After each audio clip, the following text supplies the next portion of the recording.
Microphone check. Please check the microphone.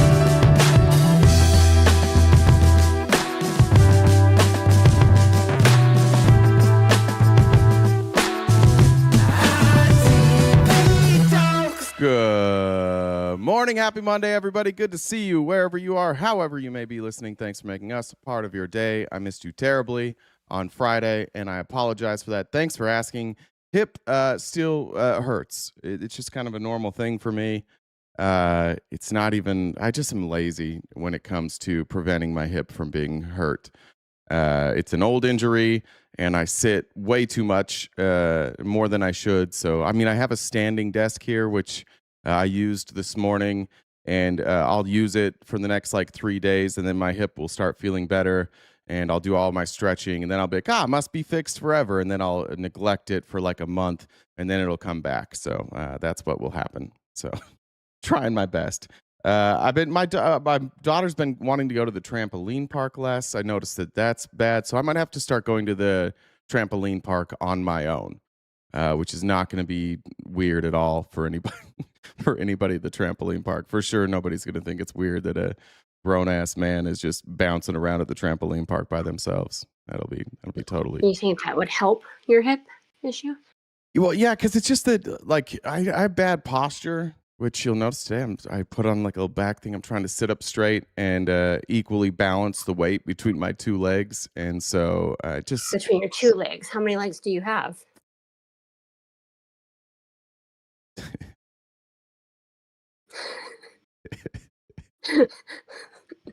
Just curious. Yeah. My bad. I gotta be a grown up. I'm glad we're starting off. Yeah. It's not true. It's not. It's two. The answer is two. It's the answer is two. I don't want to lie to the people. So you're not saying that you have a tripod or a third leg? I do have a tripod, but it's something that I use when I'm filming. Like I clip my phone to it. Back when I used to make TikToks. Got it. Yeah. Got it. A little bit different. Yeah. I remember one time, not one time, but I had a try. I just recently got a new one because the leg off of another one of mine broke like a lot, and so like it would work, but you had to lay it all the way back almost. And it was almost imperceptible from being flat. So I would say that if I am a tripod, I am a tripod with one very broken leg, a severely severed leg. This could go so many different ways. But I'll just leave it at that because it's awkward enough. So it looks like it's Jackie's birthday over on YouTube. Happy birthday, Jackie! Happy birthday, Jackie! So because I saw Jackie's comment, and I ACK. I don't know if I've ever figured.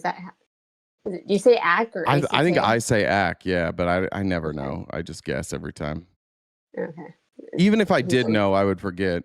So I know it sucks. It's one of those things that you claim to say in your head, or you thought you said out loud, but it was actually in your head. You're starting with this shit early today, huh? Already. I mean. But anyways, we can get going. I don't think we've talked since like Thursday. I guess maybe Friday morning. Have we talked at all this weekend? No, we didn't. I don't think we even talked. I just got a text. Man, congratulations on your weekend without talking to me. That's great. I mean, we don't typically talk on the weekend, though, if you think about it. No, I mean, sometimes you call me a lot about like your boy troubles.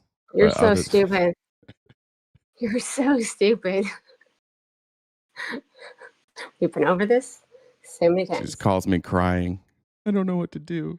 You know. I love him so much. You know that doesn't happen. He doesn't reciprocate that love. Stuff. Everyone knows that's bullshit. Anyways. But yeah, we get going with you hurting your hip like you're 95 years old. Are you gonna need a hip replacement at some point? I don't think so. It's not actually my hip. It's just like it's whatever that, like my lower back, that muscle right above my hip. And you'll notice like this is how my posture. Let's see, how can I do it? My posture will get that. You'll notice like I'll start leaning off to a side. I always catch it when I'm on the camera, but I just put too much weight on one hip and then the other one comes up and then I get unbalanced. And then when I try and stand up and I try and do something athletic, which people are gonna make fun of this, but if I go play golf or whatever, then it inflames because I'm out of whack and I spend the whole time trying to like adjust my hip. So that's all that usually happens. Or I'll just try and do something. I was doing cartwheels and round offs. My daughter used to be very impressed with my ability to do cartwheels and round offs, and now she's better than me. And so now she has me do them just so that she can be like, I'm way better than you at that. And it kind of sucks. So I was like trying to do them really well, and then it sucked. Yeah, that's what it is. The psoas muscle. You know what that is, Jen? I'm not familiar with that muscle now. You have like this thing. Yeah, I don't know what it is either, but there's this thing I have to like lay on, and it just like, it's really cool. It just digs into your hips and hurts like a motherfucker. And then when you're done with it, you feel better, but I don't know why. So. Is it like a foam roller or? It's not. I can probably pull one up here. I have one at the house, but. It sounds like, I mean, to me, going and jumping on a trampoline might make things worse, but maybe I'm wrong. I'm not a medical doctor. I don't know. I don't know a great deal about it, but I just know that when I exercise, when I move, like it loosens up. It's just a muscle. But here's what this is what it is. It's like this thing, and this is the one that hurts. You have to put it on the screen again. I'm glad we started. Sorry. With this, so test run before you put the video on. Yeah, it's this thing, and this is the one that hurts right there. That little, oops. Where did little boy go? This thing right here. Yeah, that's your psoas, and these just dig into your hips, and it hurts. And then after all the pain, it feels better. Yeah, I've seen them. I don't have one, but I've seen them. So, there you go. Well, get to stretching and jumping, I guess. Yes, ma'am. So, all right. Well, since we're back on TikTok. So, hi TikTok. I'm glad you're here. We'll see how long we last. So if you're on TikTok, please like the live. Let's get up to like 25, 30K likes over there. Share, send your daily heart me if you haven't already.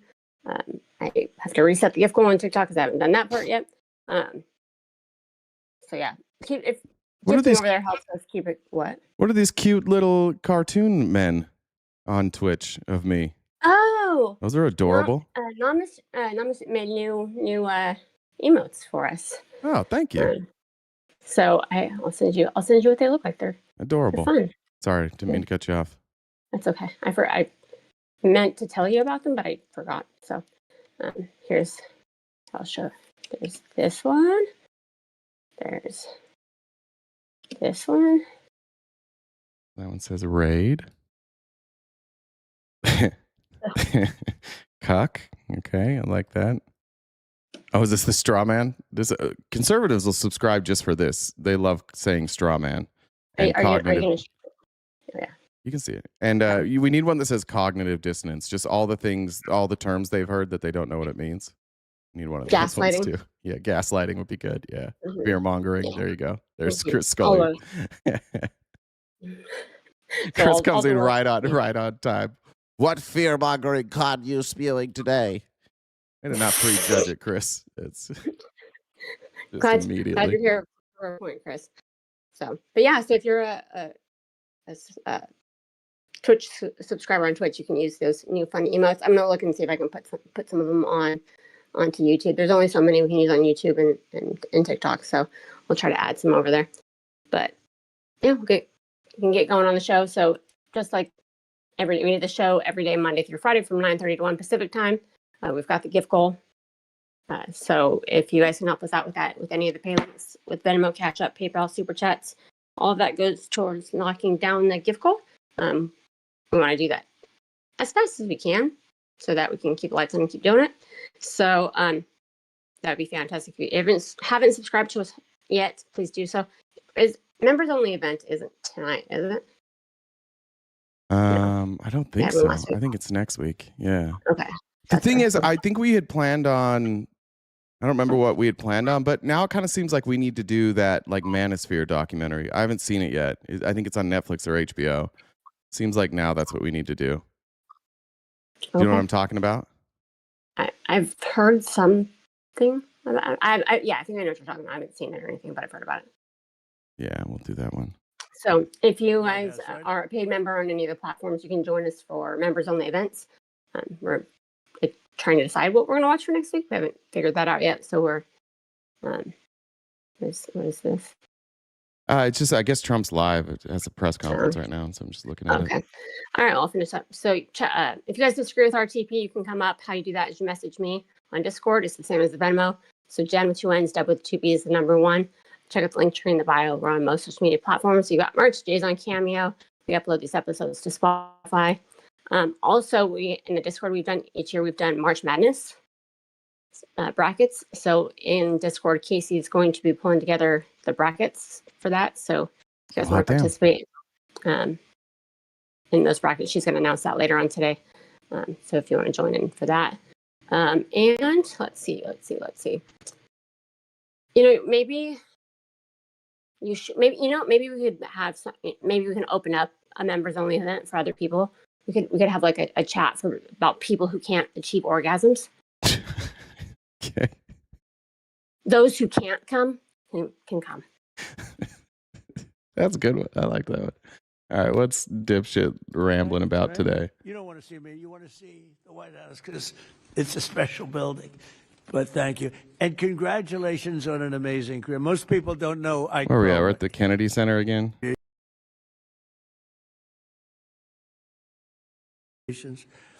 So with the Trump Kennedy Center honors alone, we raised this year a record $23 million, which was double what they had ever done before. And I don't care about that, probably. If there's anything that comes up, let me know. I don't care about the Kennedy Center. Why the fuck would anybody care about that right now? And also, why did you rename it the Trump Kennedy Center? Thank you. Yeah, good point. Robert Kraft is there. That's nice. He probably just came off a fresh hand job at a massage parlor, so I'm sure he's enjoying himself there at the Trump Kennedy Center. I can't imagine. It's baffling to me that people are still friends with him with everything that's going on right now.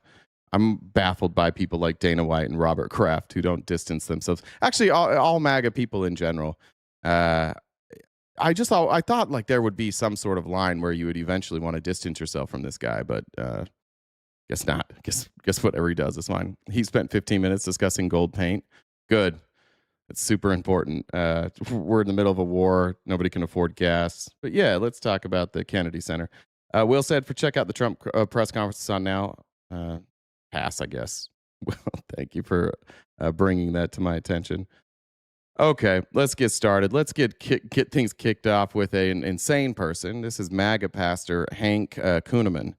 And just a reminder that somebody said this about the Manosphere. I don't know who it was in the chat a few minutes ago that I guess that Manosphere Netflix documentary, which is is Louis Theroux, that it just shows that it's all entirely a grift. Everybody around MAGA is a grifter. And like we mean it in the real way, not in the way where people show up every day in this live and go like, you're doing your job and getting paid. You're a grifter. No, grifting is when you take like a movement like this and you use it for your personal gain and you invoke, loyalty to some sort of cause, which what we have here. This is just, again, Pastor Hank Kunneman, who was just a regular pastor, and then Trump came along, and then he realized that people who love Donald Trump are, well, this is me guessing, are just fucking dumb. And if you invoke Trump's name, they'll probably give you money. And so he changed his church from church, like about Jesus, to a Trump church. And now you can hear him grift in real time. I said, I'm going to have Amy call. I'm going to charter a jet. Because I am so dedicated to God. And I am so... Went to the Erica Kirk school of crying right there. This is... Call. I'm going to charter a jet. Because I am so dedicated to God, and I am so dedicated to you, the people. The fastest cry of all time. I've never seen anybody emotionally break down like that and recover so quickly. Within the span of a second and a half, he broke down to tears and recovered that quickly. And I am dedicated to the United States of America and to fight for it. I said, Brenda, I feel like I'm supposed to be there at all costs. Yeah. I know we're paying a lot of money here, but Brenda, I am pressed. It's like, you know, when the Bible says Jesus was pressed to go to Jerusalem, I felt pressed that I have to do this. I don't need another thing to do. That's not why I do it. It's because I'm trying to be obedient alongside of you and with you. I've also got questions about this guy's collar. It is massive. And why the white? I've got questions about the collar. And if you know me, there's no quit in me. I haven't quit. I keep pressing.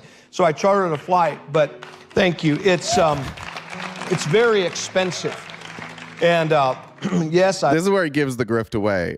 And this is why I say, like, these, when you wind up in a cult, they can just tell you what they're doing. They can just be like, here's how I plan to bilk you out of more money. Here's how I plan on manipulating you into giving me more money. You can say it to them, and they're like, oh, yeah, good idea. This is going to work. This is going to get us to give you money. I loved it. I got there, and I was able to do Thursday night and then Friday morning, then fly back. And I was very appreciative.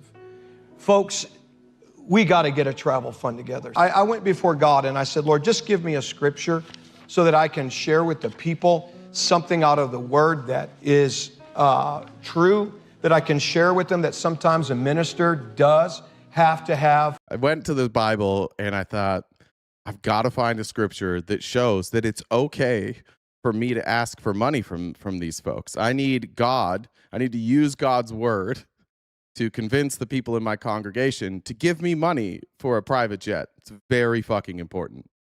Watch this now. A travel plan and a travel vehicle that's dependable. The last few times, the travel vehicle he's looking for is a private jet. So he's headed to the scriptures now to find a scripture that will help him convince his congregation that he needs a reliable private jet. I've tried to make trips. They haven't been dependable. No. And I almost could not get back here in time, or I get stuck something. Oh, almost wasn't on time is why he needs a private jet.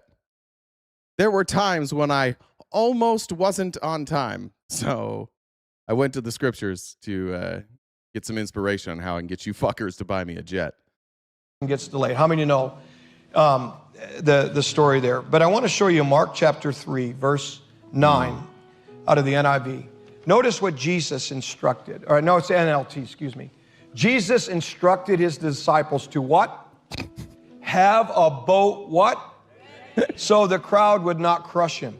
So even Jesus was concerned about going to certain ports and airports and airports. things. He was very worried about ports and airports. That's what it was.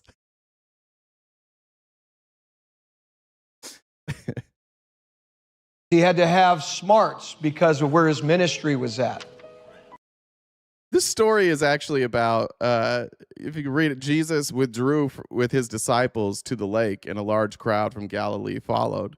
When they heard about all he was doing, many people came to him from Judea, Jerusalem, Idumea, and the region across the Jordan and around Tyre and Sidon.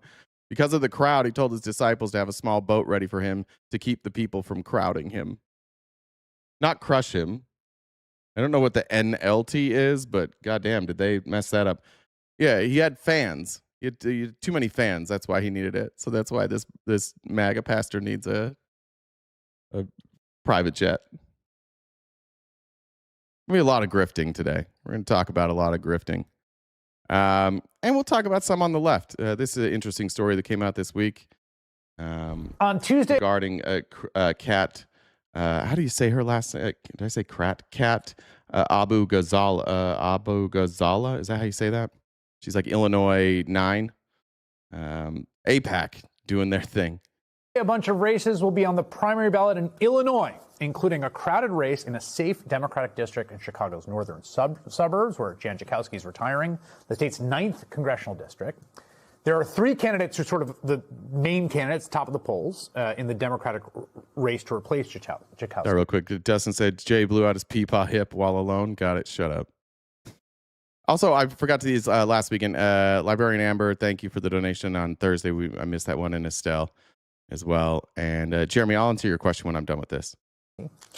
And dark money groups have poured millions of dollars into this one race, including super PACs backed by AIPAC, the American Israel Public Affairs Committee. Now, MS Now has exclusive reporting that finds that one dark money group is offering to pay influencers $1,500 from an undisclosed source to post content attacking one of the top Democratic candidates. Brandy Zarazny broke this story. She's a senior enterprise reporter for MS Now, and she joins me now. All right. So walk me through what you found. Okay, so a couple nights ago, this influencer with about 100,000 followers, they call her micro-influencers, right? There's tons of people like this. I don't know what that makes me, if that's a micro-influencer. A micro-influencer? An email from this guy, Matt Anthes, and he works at this company called Advocators. And so he says, hey, you want to be in part of this campaign? I'm going to give you $1,500. All you have to do is post one post on TikTok and Instagram, and the post has to be basically trashing Abu Ghazala. Kat Abu Ghazala, who's one of those three candidates. That's right. And is, I think, you know. Now, here, I talked to somebody, and you guys can probably piece together who I talked to that was also offered this, but I got a copy of the email that was sent from Democracy Unmuted here. Democracy Unmuted is an advocacy effort focused on preserving democracy and funded by individuals who care about integrity and democratic politics. They want to inform voters to do their homework before voting to help build a sustained democratic pipeline. They were formed after AIPAC pumped money into a New Jersey race to take out frontrunner Malinowski. Illinois 09 is seen as a similar race, and it's important people understand the candidates. The brief is attached. Note, this is not a smear campaign, but would like a call out on examining Kat while not endorsing any candidates. Election's Tuesday, so ideally a post to review tomorrow or Saturday, but we're open to later. Budget is $1,500 for one piece of content posted to both TikTok and Reel, the same video. Happy to chat in more detail. So this is what they were sending out to influencers. And this particular influencer, I think probably has somewhere around like 30,000 followers on Instagram. I don't know what their engagement's like, but that is a good amount of money to get $1,500 for a piece of content when you have 30,000 followers. So whoever this is, AIPAC, really doesn't want Kat to win, which is all the more reason to vote for Kat. A progressive, she has sort of like carved out a lane that would be in the sort of left lane of this primary, I think it's fair to say. She's very online. Yes. She is an activist. She's at Broadview all the time. She's being indicted right now, which I know you covered on your show. She worked at Media Matters. She covered online influencers. Yeah, she is very much of the internet. And so this brief, he's like, here's the brief, because she's great. Amanda was great. She's like, well, show me the brief. Got the brief, and the brief said, you know, we're not asking you to endorse any candidate, which now makes them be able to flout FEC rules, right? So we're not asking you to do any candidate. We just It's good to see J-Sex here not understanding what a snake oil salesman is. J-Sex, your insults are so bad, man. You've got to work on them. I'm not selling any snake oil. I'm not selling the solution to your problems. You got to get better at this, bud. You practice all day, every day. You're on the internet 24/7. You've got to get better at insulting people. At this point, I feel like a disappointed parent. We've told you over and over again that your insults suck and they're not landing. And frankly, I am getting frustrated with the amount of hate that I get that is stupid. I want some of you to say something that lands. I want you to hurt my feelings. I want you to make me laugh. I want you to make other people who watch this go, got him on that one. I need you guys to be better. It's not, everybody's just ignoring the trolls that are here every day. You're getting ignored now. You can't just keep rolling out with the same playbook. I know you're Trump supporters and you guys have played the same playbook for 10 years, but you've got to roll out something new. You're not helping me at all, and I need your help. Tell people to explore their options and not be swayed by any influencers like Abu Ghazala. Here are 6 things that you can say. Please highlight more than one. And so it's very easily flouting the rules. So they have all this stuff that, I sent to candidate Abu Ghazala, and she's like, this is slanderous. This is not true. These are false claims. And so Amanda said, no, thank you. Thank you, but no, thank you. When she tried to find out who it was. And again, this guy, Matt, said, well, it's this really important Illinois organization. It's not an official organization, but they are very powerful. You'd know them if you saw them, and you'd like them. And he said that the company was called Democracy. Super My Fam said, for after your tripod analogy, micro-influencer fits. Alfredo says, for my favorite micro-influencer. Yeah, that's a tough start for me. Unmuted. Now, can we show the website? Oh, it's a great website. This is Democracy. Now, again, Democracy Unmuted is the source of the funds being channeled through this guy that's going out to pay influencers. Sophia said, Dollar Jane started my friend Tripod, you say? With the eyeballs. Just kidding. Love your show. Always thanks, Asta Sophia. to not endorse a candidate, but to use talking points to attack one of the three candidates from an unknown source. Democracy Unmuted has a Illinois voter awareness campaign. Yeah, and the website is started 2 weeks ago. It's got like some big words, and it says democracy, fight, things like that. And then it's a crap website. Right. It's got a jot form at the bottom that goes to nowhere. I like it. Do the right thing. Oh, okay. Like, thank you, and then nothing. It doesn't go to your email. I don't know what they did with my email now. Thoughtful. I'm probably on a list. But so it's a crap website. And so she says no, but we checked it out and we did some searching, and it seems like some other influencers ended up taking that money. Thank you, Kayla. Do you have it? We do. So I'm going to show this. I think we have this is an influencer from Missouri who goes by the name The Woke Ginger. Indeed. He has a red hair, as you'll see. And I did talk. The person I talked to today told me about this post. I hadn't seen this post. Here's what his video sounded like. Your vote in the primary on March 17th will determine who represents you in Congress. And get this, there are 16 candidates running to replace Jan Schakowsky at the end of her term as she retires. So it's important to look past viral personalities and ask who is running and why.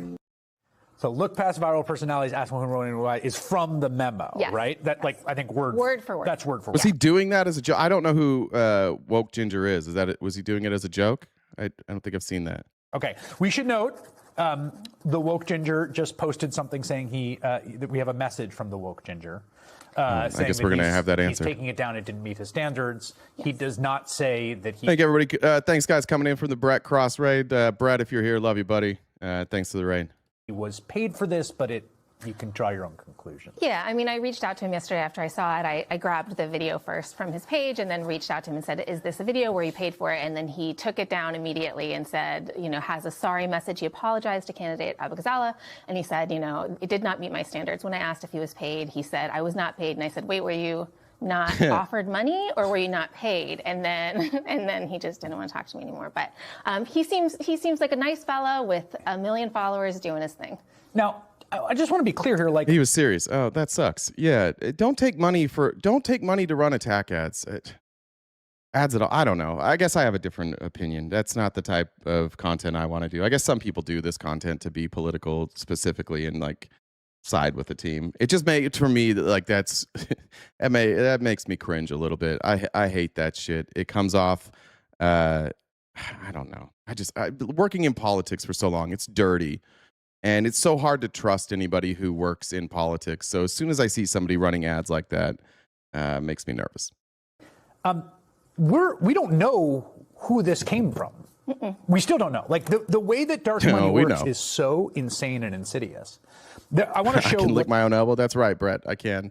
Not even going to prove it though. The super PAC spending has been like for Illinois 9, which has been enormous, and there's been a ton of it. As you can see, I think it's like.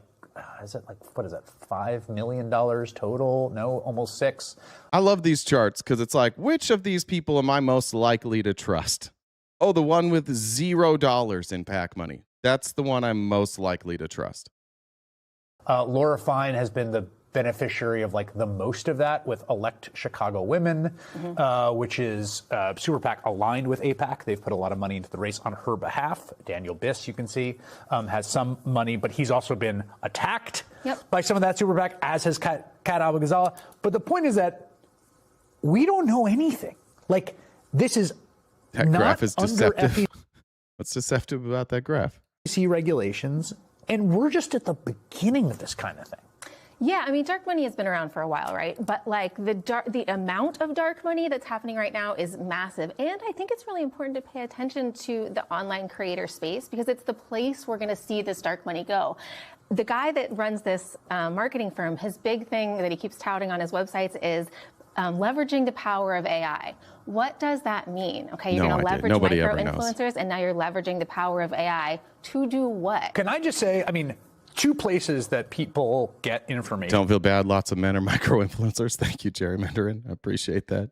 Right now, particularly between the ages of 18 and 35, is social media And that's what I'm saying to the trolls, though. How come the audience that's here every day, the ones that support me, how come those people are so much better at roasting me than you? You guys you need to be better.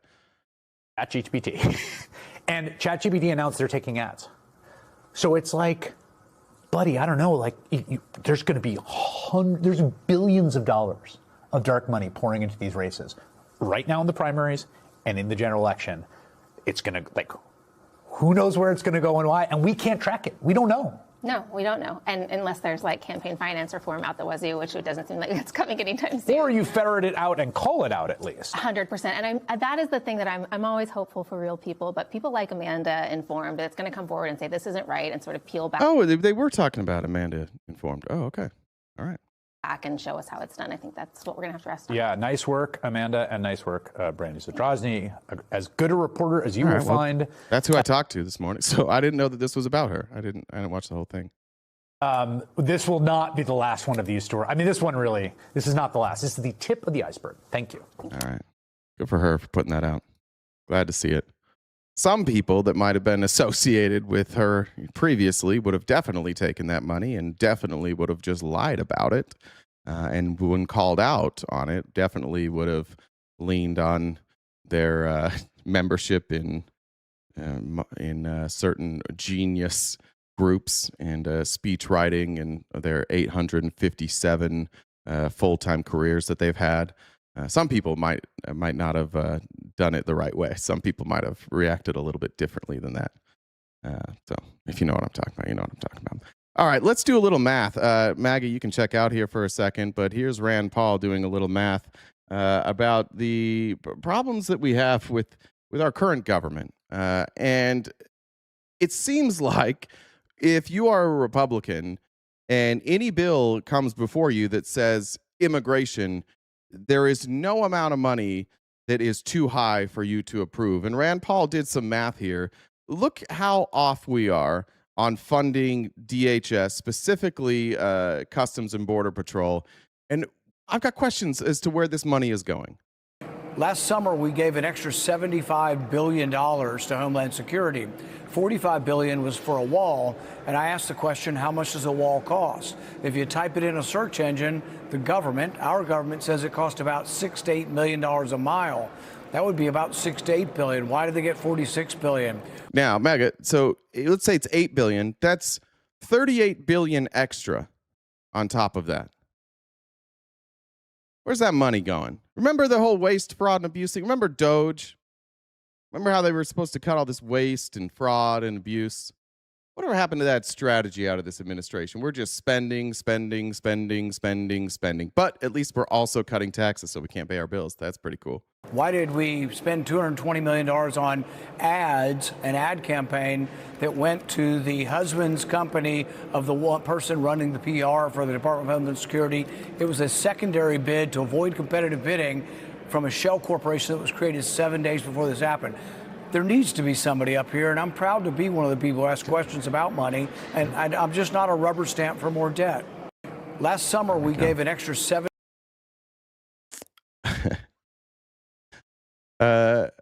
Did you guys forget? Is somebody trying to have a democracy conversation and you're all ignoring him?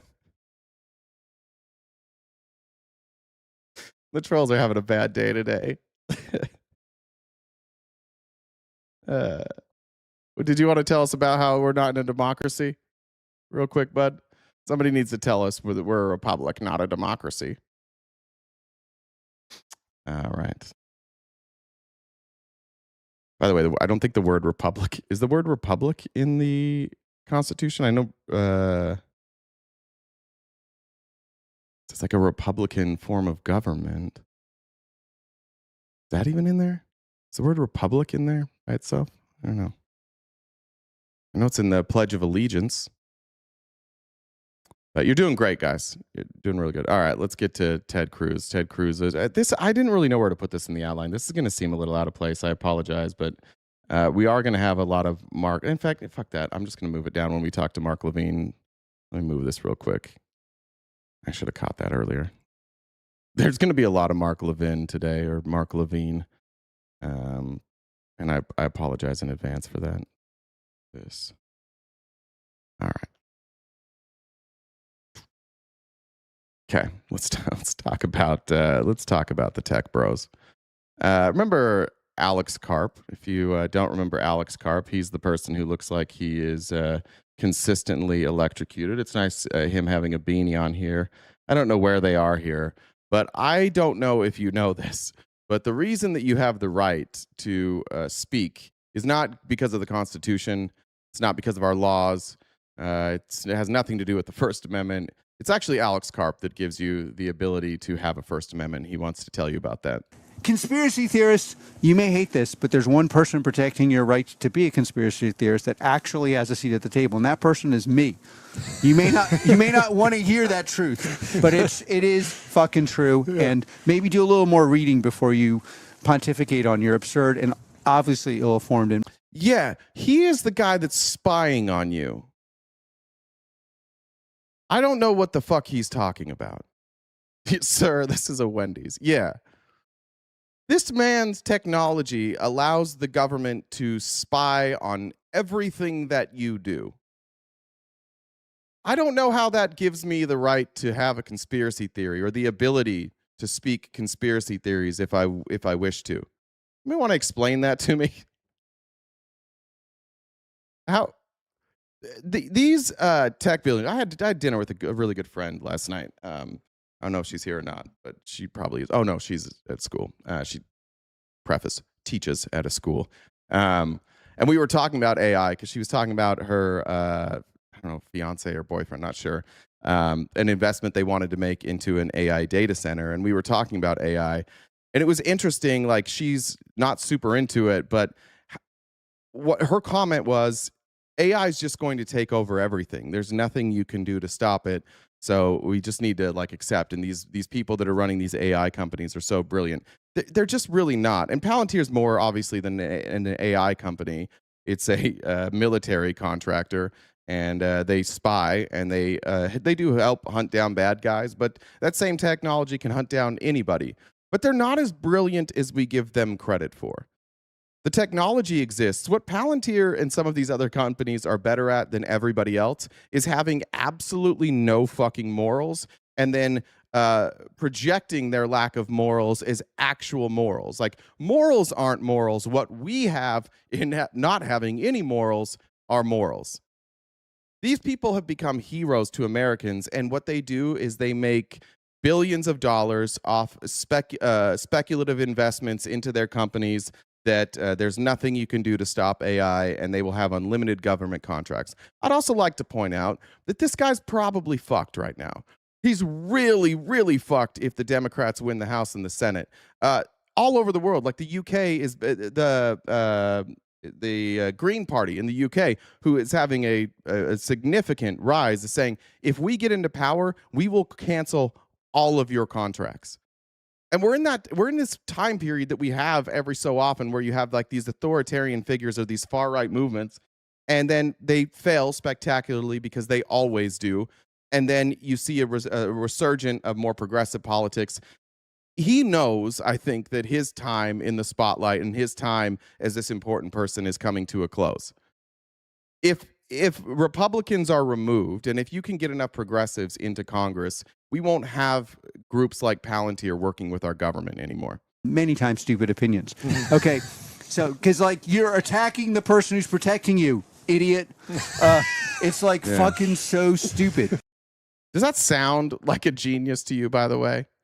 Remember, this is also the guy that like thought killing Palestinians was silly. This was from, I think, like 2025, last April. Remember, he was interrupted by a protester asking a question, which is a fair question. This is in the heat of the battle where Palantir is being used excessively by Israel and the IDF to target and brutally murder innocent Palestinians in the name of some sort of war on terror. But they're taking out hospitals and schools and food lines. And I don't know what kind of sick fuck laughs at that, but Alex Karp is one of those sick fucks. Wealthy off of killing Palestinians, with Palantir kills Palestinians with their AI and technology. Oh. They're killing my family in Palestine. Yeah. And you know, How do you sleep at night? well, if you do you want to hear my answer? I have a 6-year-old daughter, and I know this posture. He needs to tinkle. all the time. He is definitely holding in a tinkle. Okay, so I think the primary cause of death to Palestinians. Okay, do you want to hear the answer, or do you want to yell? Well, you don't want to hear an answer? Obviously. So the primary source of death in Palestine is the fact that Hamas has realized that there are millions and millions of useful idiots that will. I went in because I checked this. I went and I checked like death records. There are no death records I can find where the cause of death is ideology. Usually, there's a different cause of death. And in Palantir's case here, what he's talking about is the cause of death was gunfire and bombs, usually. Never was it ideology. Because you are killing my people and you're justifying it because of Hamas or anyone else. Can we get security up there? Your AI and your technology from Palantir kills Palestinians. Mostly terrorists. That's true. Yeah. Mostly not when we see the numbers. Most of the people who died in and continue to die in Gaza are not terrorists. They're innocent people. Jeremy said, what are your thoughts on the UFC Freedom card at the White House? Gonna watch it. I'm torn. I want to see Chandler lose. I don't know, man. I haven't really thought about that. It's not as good of a card as they hyped it. They said it was gonna be like the greatest card of all time. It's nowhere near that. I probably won't watch it, just out of principle. I don't have a Paramount subscription anyways. I probably won't. I think it's gross. I think it is like it fits with what Donald Trump does though. Like he's going to Mar-a-Lago every weekend and throwing these really lavish, expensive parties. Meanwhile, like real Americans are struggling. We're in the middle of a war. Like people can say whatever they want about George Bush, but one of the things that George Bush did that was like the bare minimum that a president should do is George Bush during the invasion of Iraq and Afghanistan was like, I'm not going to golf anymore. Like I can't go out. I can't go out and golf while I'm sending people overseas to go to war. That's just going to look horrific. So I'm not going to golf anymore. Like that's how low the bar is. And Trump every weekend is throwing these parties. We may or may not still be engaged in what is Trump calling it, an excursion in the Middle East by the time that comes around for July 4th. But gas prices are going to be very, very high at that point. People are still going to be struggling. We have a job market that's declining. We have unemployment that's rising. There will certainly be some like inflationary aspects that come from this excursion into Iran. It's a little embarrassing that we're doing it. And they're going to roll it out. And it's also embarrassing for the UFC. One of the things that frustrates me about the UFC is if you look at the NBA or if you look at the NFL, who historically have not been great to their athletes, but they've collectively bargained. If you look at the revenue sharing, it's around like 50-50, the athletes and the owners. It's somewhere around 50-50. The UFC's revenue sharing is somewhere between like 10 and 13% or something for the athletes. They don't get shit. There's no retirement. They don't get like lifelong medical insurance. And they do like Dana White does the like Friday pizza for lunch shit all the time. They'll be like, "Oh, you don't take care of people." And then Dana White will make sure that a story gets put out there on ESPN about like, somebody like Chuck Liddell who has all these medical problems now and how the UFC has decided to cover his medical problems. It's like, okay, cool. That guy made you hundreds of millions of dollars. He put you on the map. He can barely form a sentence now. He can't walk. And you're like, look, for this guy who made us who we are, we're paying his medical bills, not everybody else's. So it's another like, there's a lot of these UFC fighters that make good money. But to have that staged on the grounds of the White House, where there's only going to be 3,000 to 4,000 tickets, the people that are there at that fight are just going to be Trump and Dana White's friends. It's probably going to be full of Saudis and Emiratis and sponsors. It's just going to be like, it's going to feel a little bit like Rome, where you have these gladiators fighting in front of rich men in the middle of potentially a war and economic turmoil. It's just such a bad fucking look. Like, I'm a UFC fan, which admittedly is tough because like it's all MAGA and they're so pro MAGA that it does kind of hurt them at this point. But I like the sport, and there's something I have respect for people who go out there and fight. That's not something I would do. I enjoy watching it, but it's just like the optics of the entire thing. The 4th of July this year is not going to be about patriotism. It's not going to be about loving America. It's going to be about Donald Trump. These celebrations this summer in Washington will be all about Donald Trump. It's going to be Kim Jong-un style Trump celebrations. You know his face is going to be fucking plastered everywhere. There's going to be corporate sponsorships just like he had at the military parade. It'll be like the 4th of July brought to you by Palantir and Lockheed Martin. Thanks, boys. It's just it's gross. So yeah, I appreciate you asking that question. I haven't even thought about that. But now that I have thought about it, yeah, I'm definitely going to boycott that fight. I'm not going to watch that fight. And I don't know. I haven't watched that many fights anyways, but I don't have Paramount. We'll leave it at that. Tony, I got that from Tony earlier. Amy said, what do you think of the DOD spending $93.4 billion last month? Large amounts on steak, lobster, and oysters. Our tax dollars at work. Yeah, I actually saw that. There's a video that was going around that was viral where like troops were eating like steak and lobster. First of all, I don't care if the troops are getting good meals. If it's Pete Hegseth and these like private dinners, I care. But yeah, I don't really care if the members of armed services get a good meal. That doesn't bother me that much. But what was going around is like, libs will complain about this, but they won't complain about Hollywood hosting the Oscars. It's like, yeah, no shit. We don't pay for that, right? Like, that's their money. It might be obscene. I don't watch the Oscars. It was the Oscars last night, right? I don't watch that, but I also don't have to pay for that. It's not my wasteful money. It's not our wasteful money. It's their wasteful money. They can do whatever they want with their wasteful money. I don't care. I think we need to feed our troops better and stop sending them to dog shit wars. I think that's where I'm at on that. Miss any other ones there? I think so.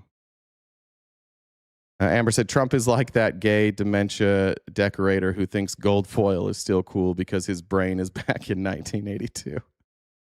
We have quotation marks around that. Is that somebody's quote? Or are you quoting yourself there? This guy Fox said, have you said anything nice about yourself today? Yeah, I think so. I'm going to have a sip of water, too. Thanks for the reminder. All right, moving on. Good question about the White House card. Thanks for asking that. I haven't thought about that at all. Okay. This is going to get, we're going to have to edit this out later, so congratulations, you're here on the live. I'm showing this, John Oliver had this segment on JD Vance, and another thing that I was talking to about my friend at dinner last night is like the weirdness of these tech bros and why we pretend that they're not. JD Vance is a weird fucking story. It's a really, really fucking weird story, and I don't think we talk about it nearly enough. The rise of JD Vance makes absolutely no sense. Like, he has the charisma of a silent church fart. Nobody has ever been in the presence of JD Vance and went, wow, this guy lights up a room. Wow, I really enjoyed all of the things that JD Vance said. He's always been just like a wet blanket. JD Vance got famous for writing a book shitting on people in Appalachia. And it turns out that a lot of that book wasn't very true. And he blames people's drug addiction and their poverty on themselves. So naturally, it was the wet dream of somebody like Peter Thiel, who obviously helped JD Vance fund that book and probably helped him hire the ghostwriter for that book. And he plucked him out of Yale. And I don't want to make an accusation here, so please just understand, this is not an accusation. However, there are lots and lots and lots of accounts of people specifically saying, I went to a Ivy League school, or I went to Stanford, I went to Harvard, I went to Yale, and I was a conservative, and Peter Thiel targeted me. And then they tell stories, and their friends tell the stories of, you know, It's almost what was that? Harvey Weinstein. He's kind of the Harvey Weinstein of the tech world, except for he's gay, so you can figure out what he's doing to or what he's getting to give people seed money. JD Vance is a failure. He's a massive failure. Peter Thiel funded his startup. It went belly up. It fell apart immediately. It did not work. So what did Peter Thiel do? Did he say, "Oh, JD, like I'm disappointed. I misjudged you"? No. He went, "Oh, I've already groomed this guy. I've already funded all his shit. I'll fund his Senate campaign." And suddenly JD Vance is a senator. And nobody gave a flying fuck about JD Vance. When Trump rolled out his VP list of like possible VP candidates, JD Vance was not on that list. It was like Kristi Noem was on that list. I think Rubio was on that list. I don't remember if Nikki Haley was, but there was a list of, I think he narrowed it down to 5, and JD wasn't on that list. And then suddenly Peter Thiel and all his PayPal Mafia buddies were like, "Hey, Donald, why don't you come to Silicon Valley and we're going to throw a fundraiser for you?" And Donald Trump went to Silicon Valley. In fact, moved his, he had a rally in Vegas that day. Remember the rally in Vegas where people were like killing over? Everybody was passing out because it was like 110 degrees. And for some reason, he decided to have that rally at a park in the middle of the day. And people were just like falling over and passing out. He moved that rally to the middle of the day because that night he had to go to Silicon Valley for this dinner fundraiser that was completely private, and all of a sudden he comes out of that dinner and he's now a huge crypto fan, and 2 weeks later JD Vance is the VP nominee. Where'd that come from? I dare any of you conservatives to go back and check the stuff you're posting about. I dare you to find one thing you ever said nice or mean about JD Vance. The only chance you said something mean about JD Vance is when he said Trump was Hitler. That's the only reason any of you would have known who he is. But these guys like Alex Karp and Peter Thiel, like, they are running a shadow government. It's very, very clear. If you think JD Vance is anything more than a puppet for Peter Thiel to fist, then I don't know what you're watching. This man has absolutely no charisma. Vance has clearly picked a side between blaming the elites of the Democratic Party and finger-pointing Republicans. And some of that may have to do with his mentor, Peter Thiel, the co-founder of PayPal and Palantir, and a man who looks like he got stuck trying to animorph between Mark Zuckerberg and Elon. Also, might be a house elf. Might be Dobby the house elf's evil brother. Look at these 3 people. Have you ever been more convinced that cyborgs exist? That artificially created humans exist? Have you ever heard any of them speak? Let me show you I should have had this on here. I apologize. You remember when some of you didn't know, because I know a lot of you guys hate Theo Vaughn. But this clip from the Theo Vaughn podcast on Zuckerberg, like, he's just not human. Come on, let's see. I should have come up when I said Zuckerberg. Yeah, here it is. It's not it.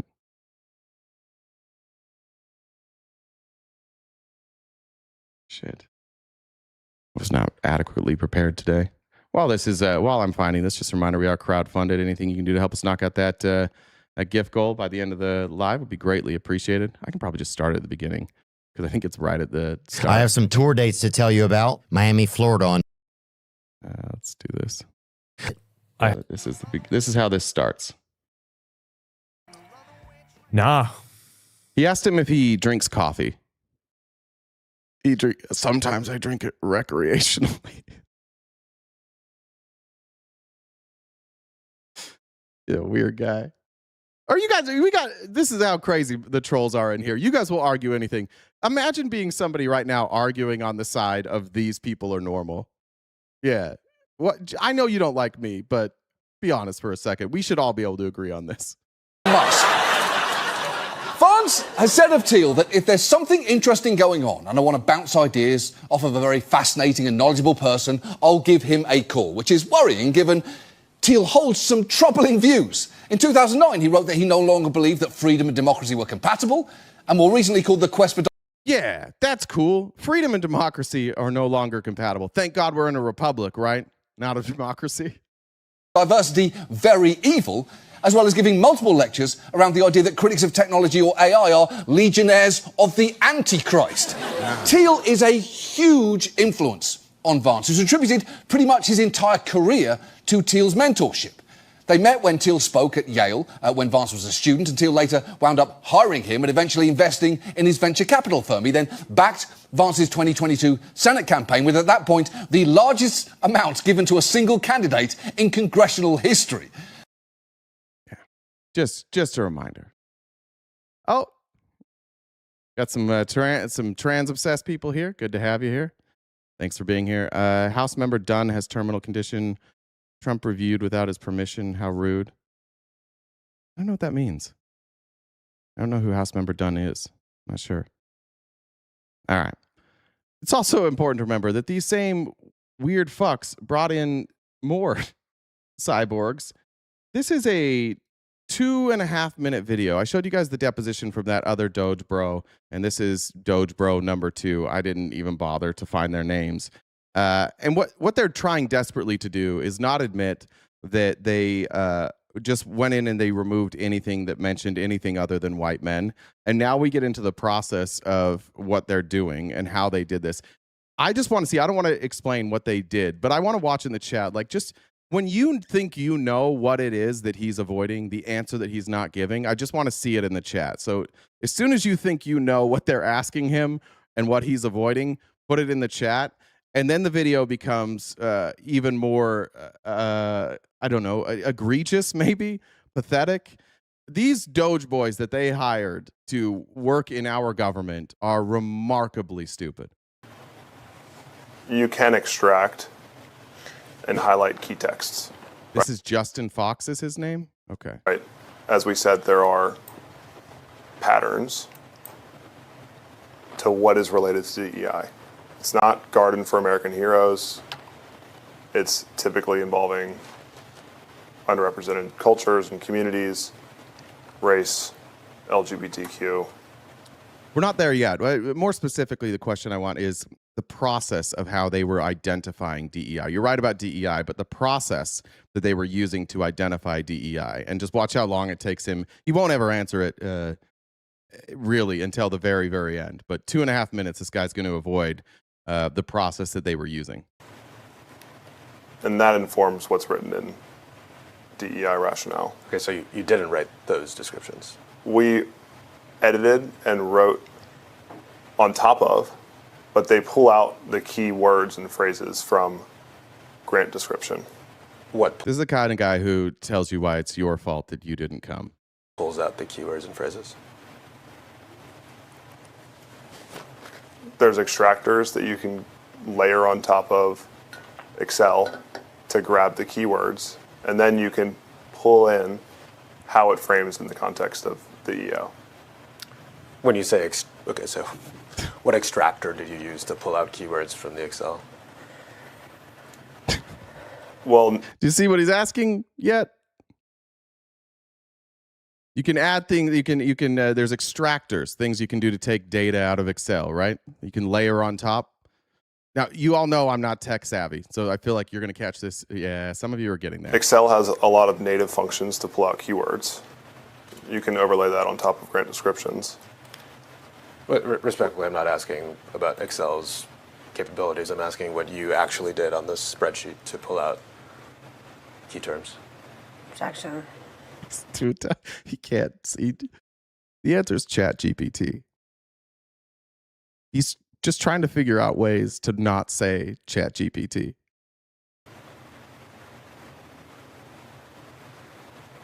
We used closed source aggregators that drew the context from the grant description into DEI verbiage that related to this grant. Yeah. And then over top of what was extracted, we write in additional thoughts and clarification. What's a closed source aggregator? strike that. What closed source aggregator did you use to assess these grant descriptions? Within Excel. It's like, so you say, yeah, he has the most dead eyes. These guys are in a weird, like, Elon Musk cult. They're just trying their best not to tell the truth. You're able to put in a closed loop LLM that extracts. LLM is a language learning model. So we're getting there. We're almost there. The key words and phrases. What LLM did you use? OpenAI. There it is. That's ChatGPT. That's the umbrella. It wasn't ChatGPT, but it's one of the LLMs in. Okay. Yeah. They just used some version of ChatGPT to get rid of DEI. And they were just like, if it said woman, if it said black, if it said anything LGBTQ, we just took it out because ChatGPT found it. Yeah.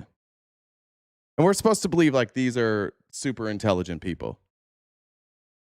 These were the geniuses. Remember, they kept telling us how smart all those people were that were auditing our government. How much did they save us? Was it $2 trillion? Oh, it was like 60 billion. Wasn't even close. Oh, that's pretty cool. What did you say there? Antifa dues in honor of William Talenti. Thank you very much. Tanya said happy Monday. Amanda says steak and lobster in the military is normal before war or any bad news. I was unaware of that. Thank you.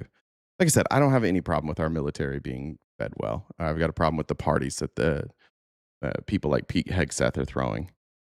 Eric said he looks like an off-brand Ken doll. Like a male Annabelle doll that came preloaded with evil but has performance issues. That's not nice. All right. And then last thing from JD Vance here, standing ovation. This is who conservatives have become now. There's nothing a conservative likes more than being told that they will never be told the truth. Press.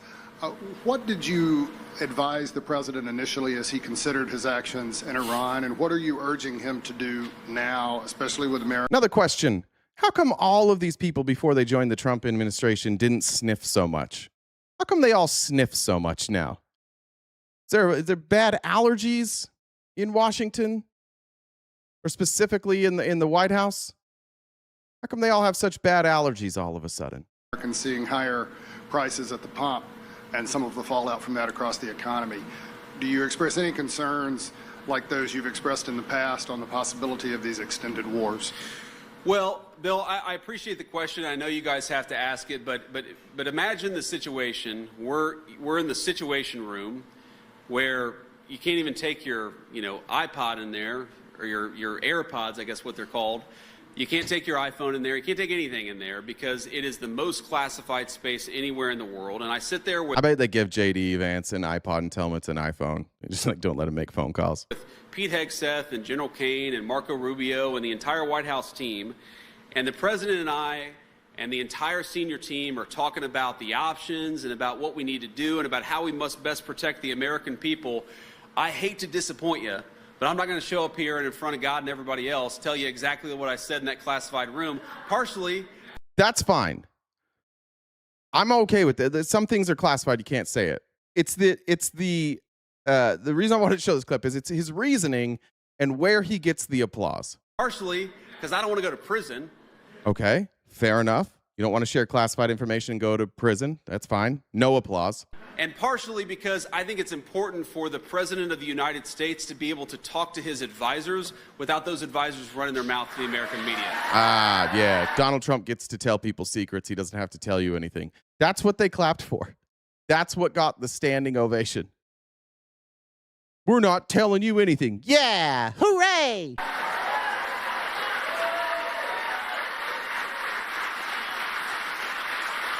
Thank you all.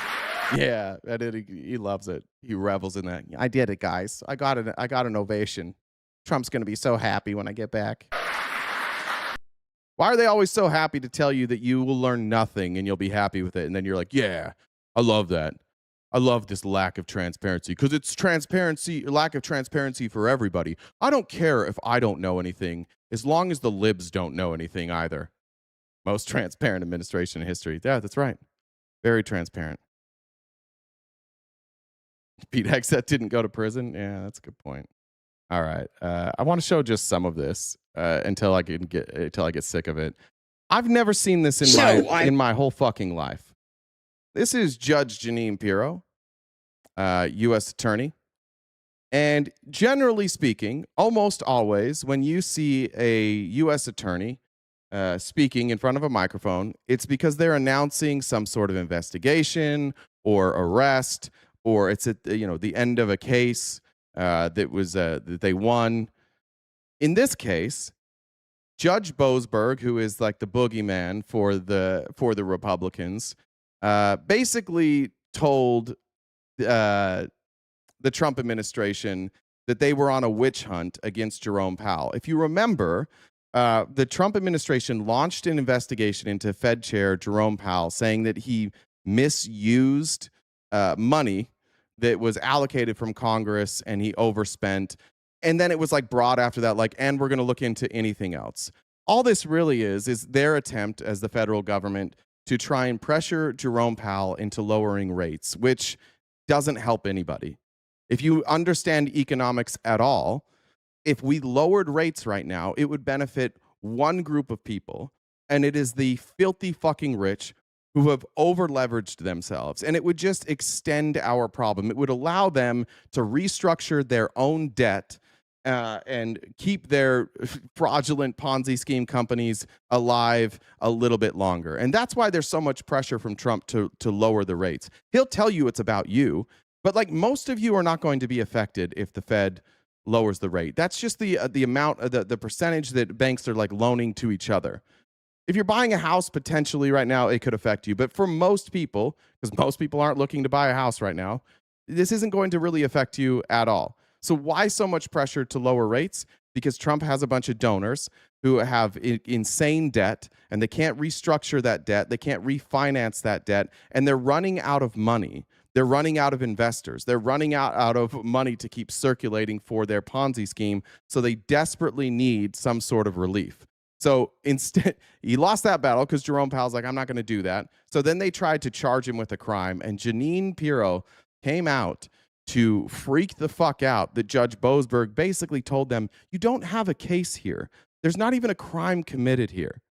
I'm here to speak about the decision that has been rendered in the case involving the Board of Governors of the Federal Reserve System.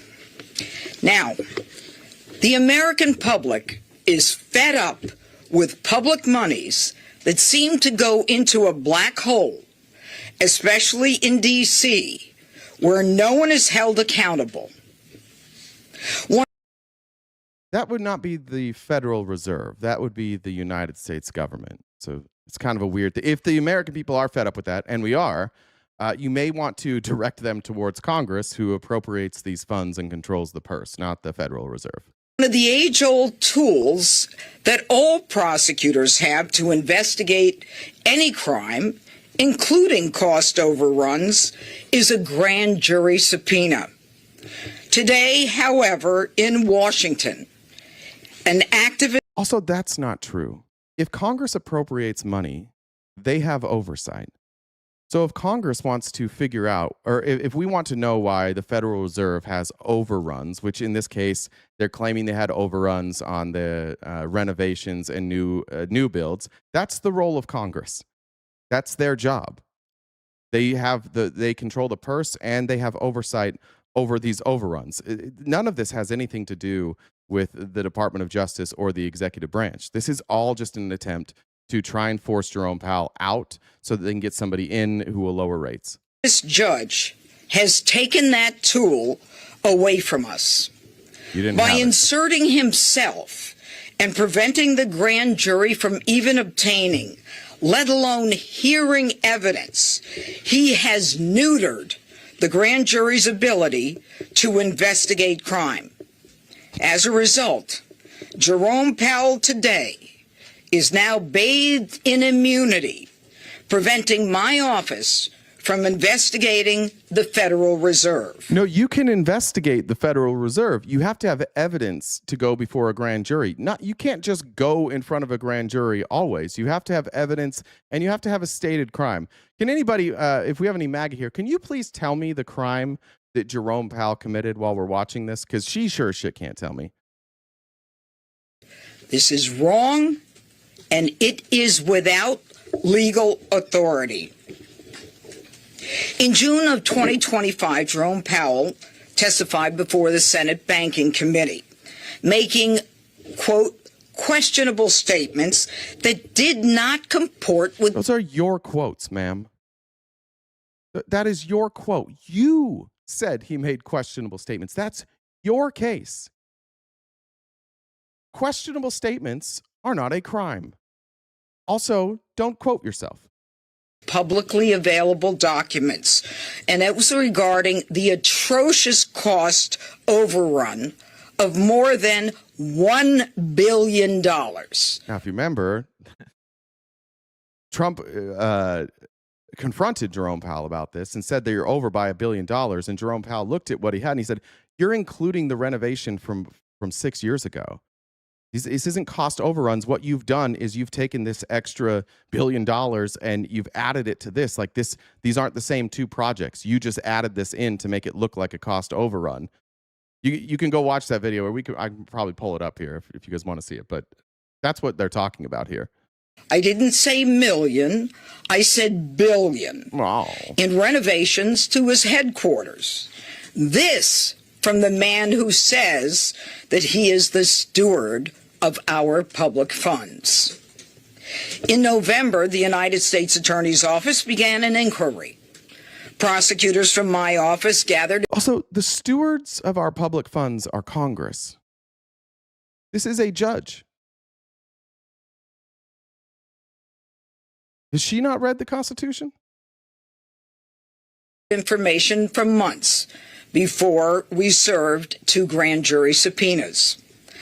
On December 19th, we sent an email to the Federal Reserve to have a conversation, a meeting, I just keep using quotations, or even a phone call to discuss our concerns. There was no response. Thank you. Yeah, it was the Martin Building. Good, well done, stickers for cookers. You're including the Martin Building. Yeah, that's what they're counting. On December 29th, we sent an email to have a conversation, a meeting, or even a phone call to discuss our concerns.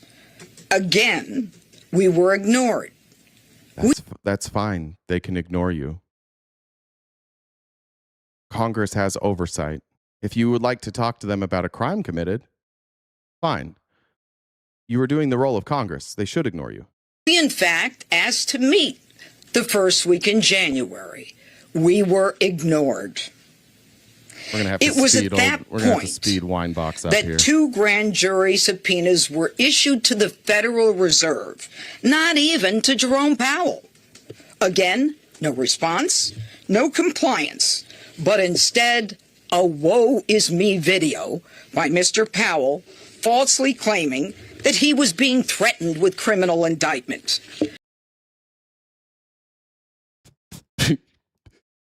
Because you were threatening him with a criminal indictment. That's why.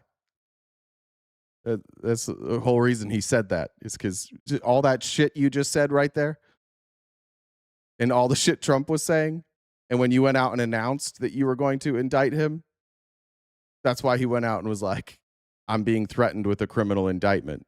And it's bullshit. And it turns out it was bullshit. He was right. And claiming victim status, Powell proceeds to call his political friends in D.C. and around the world to gin up support for himself, all the while refusing to produce simple documents. Why would that matter if he ginned up support for himself? You're not in politics, ma'am. You're law enforcement. Support doesn't mean a goddamn thing in a courtroom. You lost in a courtroom. Had nothing to do with public support. This is the incompetence of our government. How the fuck we decided that this person should be in charge of prosecuting crimes in this country is baffling to me. But this is like it's a low bar for competence in this administration. She's right up there. She's right up there with Hegseth and Kristi Noem and who else is as bad as her? I don't. Those might be the top three. Is there anybody as incompetent as those three? Could be. Now enter local District Court Judge James Boasberg, whose written decision on its face makes clear his antipathy toward President Trump and this administration. He quashes both subpoenas, thereby prohibiting us from reviewing any records and precluding us from submitting records to the grand jury. That grand jury, of course, comprised of ordinary people. Ladies and gentlemen, no one is above the law. Yep, that includes you. And this judge ruled that you didn't have any evidence of them breaking the law. So you, who are not above the law, don't get access to a grand jury until you can tell us what law was broken. You don't get to just probe people and bring a case without any evidence of anything. The thing that you're saying that he had cost overruns, that's not even a function of your role. I'm every day a little bit more grateful that when the United States of America finally elected an open fascist, we chose the dumbest possible one. And he surrounded himself with other dumb fascists.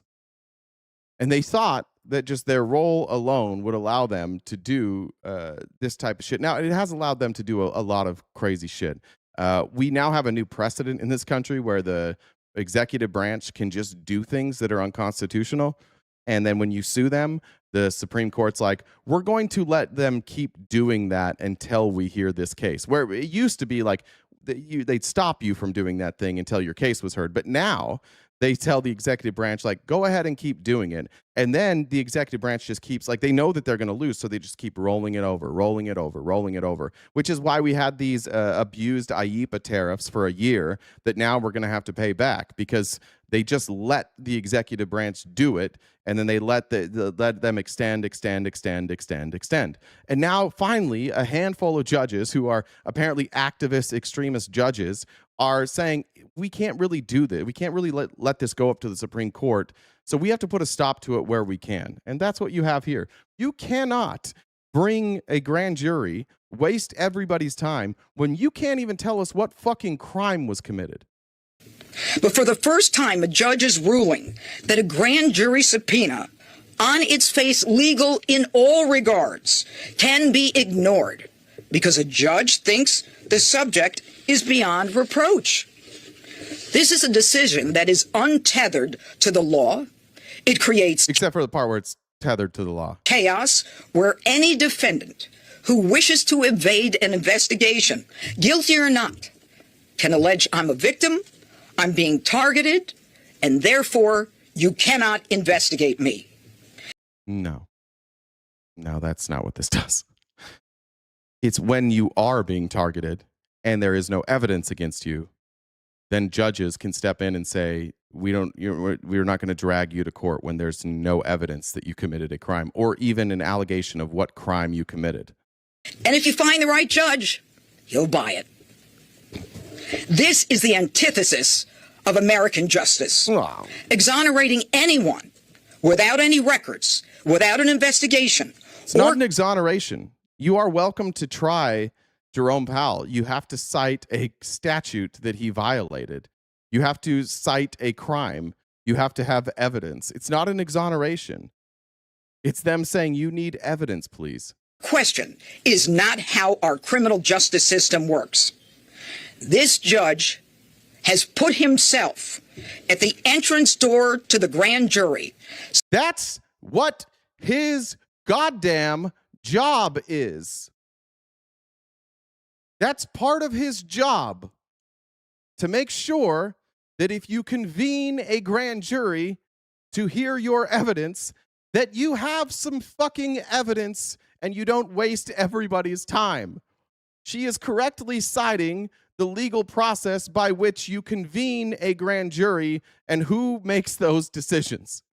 This is called the Constitution of the United States. Slamming that door shut, irrespective of the legal process, and thus preventing the grand jury from doing the work that it does. So what is the law?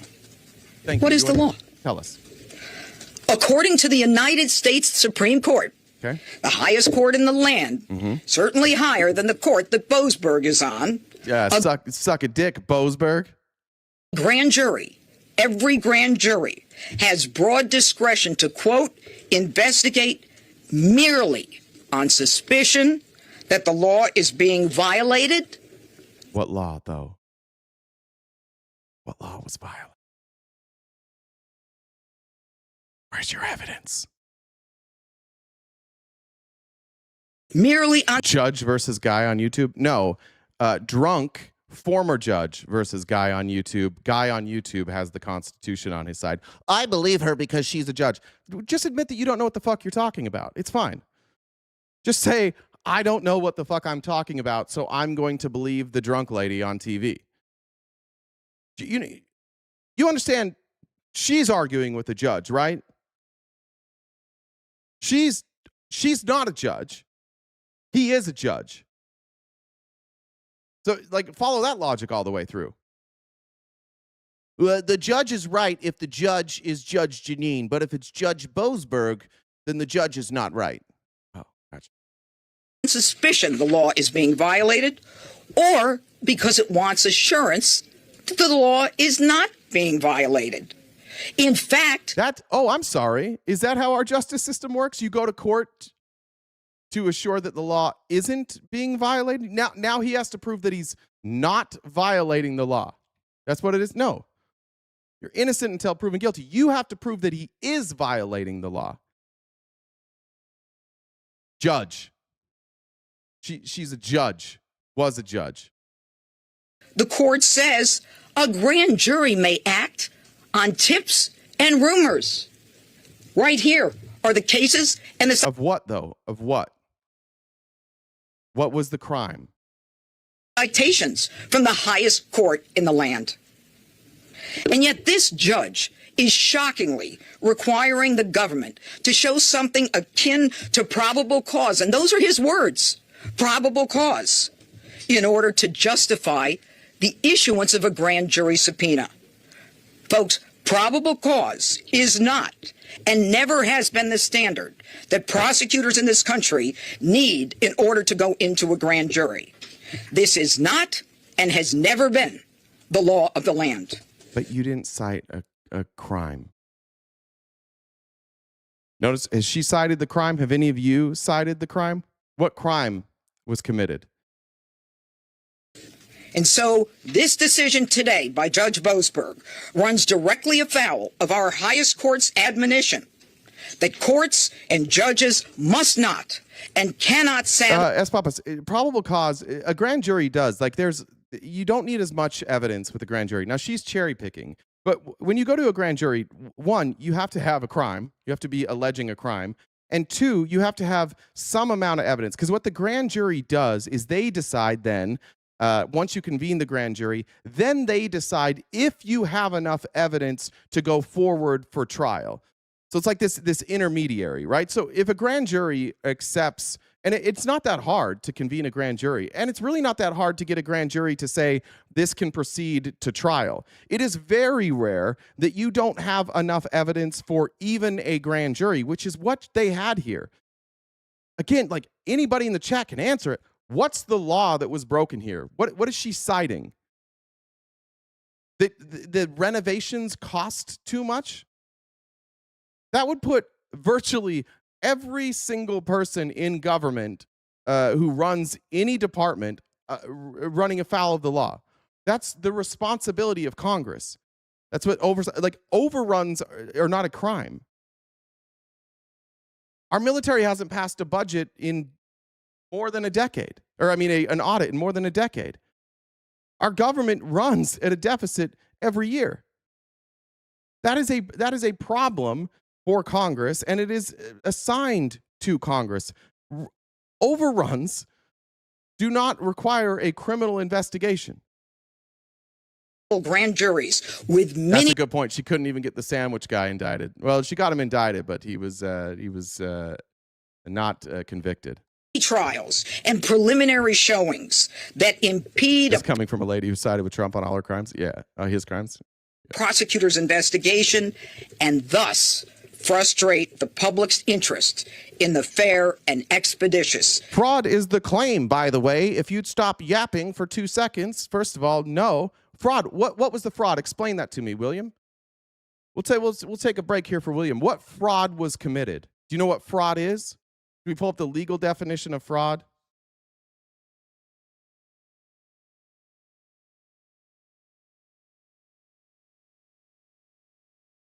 Maybe the grand jury didn't. I thought the guy went to trial. So, deception, trickery, or concealment of material facts. What was the deception, trickery, or concealment of material facts? She didn't say fraud. Yeah, that's a good point. William's just adding words. But I'm giving William an opportunity here to help out his girl. What was the fraud, William? Administration of justice. No one, folks, is above the law. And this outrageous decision will be appealed by the United States. Hiding renovations cost is fraud. Where did they hide the renovation costs? Department of Justice. Go ahead, sir. All right. Anyways. She didn't accuse that they hid the renovation costs. She said that they went over budget. By the way, fraud is that thing that Trump got convicted for. Remember that? Remember when Trump got convicted of fraud? Remember how he's a felon? And now a bunch of magazines be like, those were overturned. And they don't know that they weren't overturned. All right. Trump was very mad about this. You could see he went on True Social. Somebody's got to get this dude's phone. He had a rough morning. Sorry, this is kind of hard to see. The decision. Oh wait, this is the wrong one. Let's see.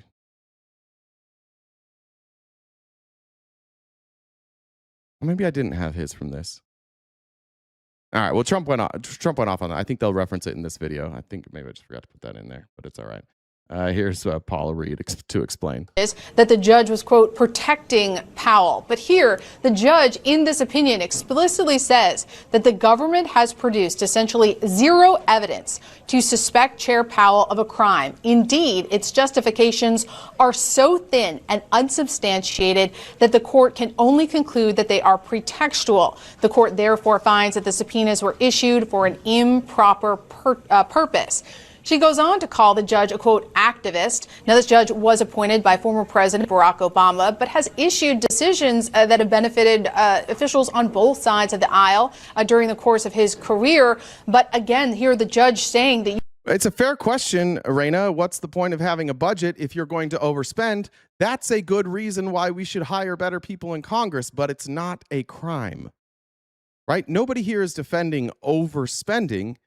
We're pointing out that this isn't a crime. This is something that Congress should take care of. And you want to talk about overspending. I didn't see much from you, Reina, when we showed Rand Paul saying that they needed about $8 billion for the border wall, but they got $47 billion. There wasn't a lot from you. In fact, all the MAGA that was here when we played that video was like, oh, fuck this guy. He wants open borders. But it's not a crime.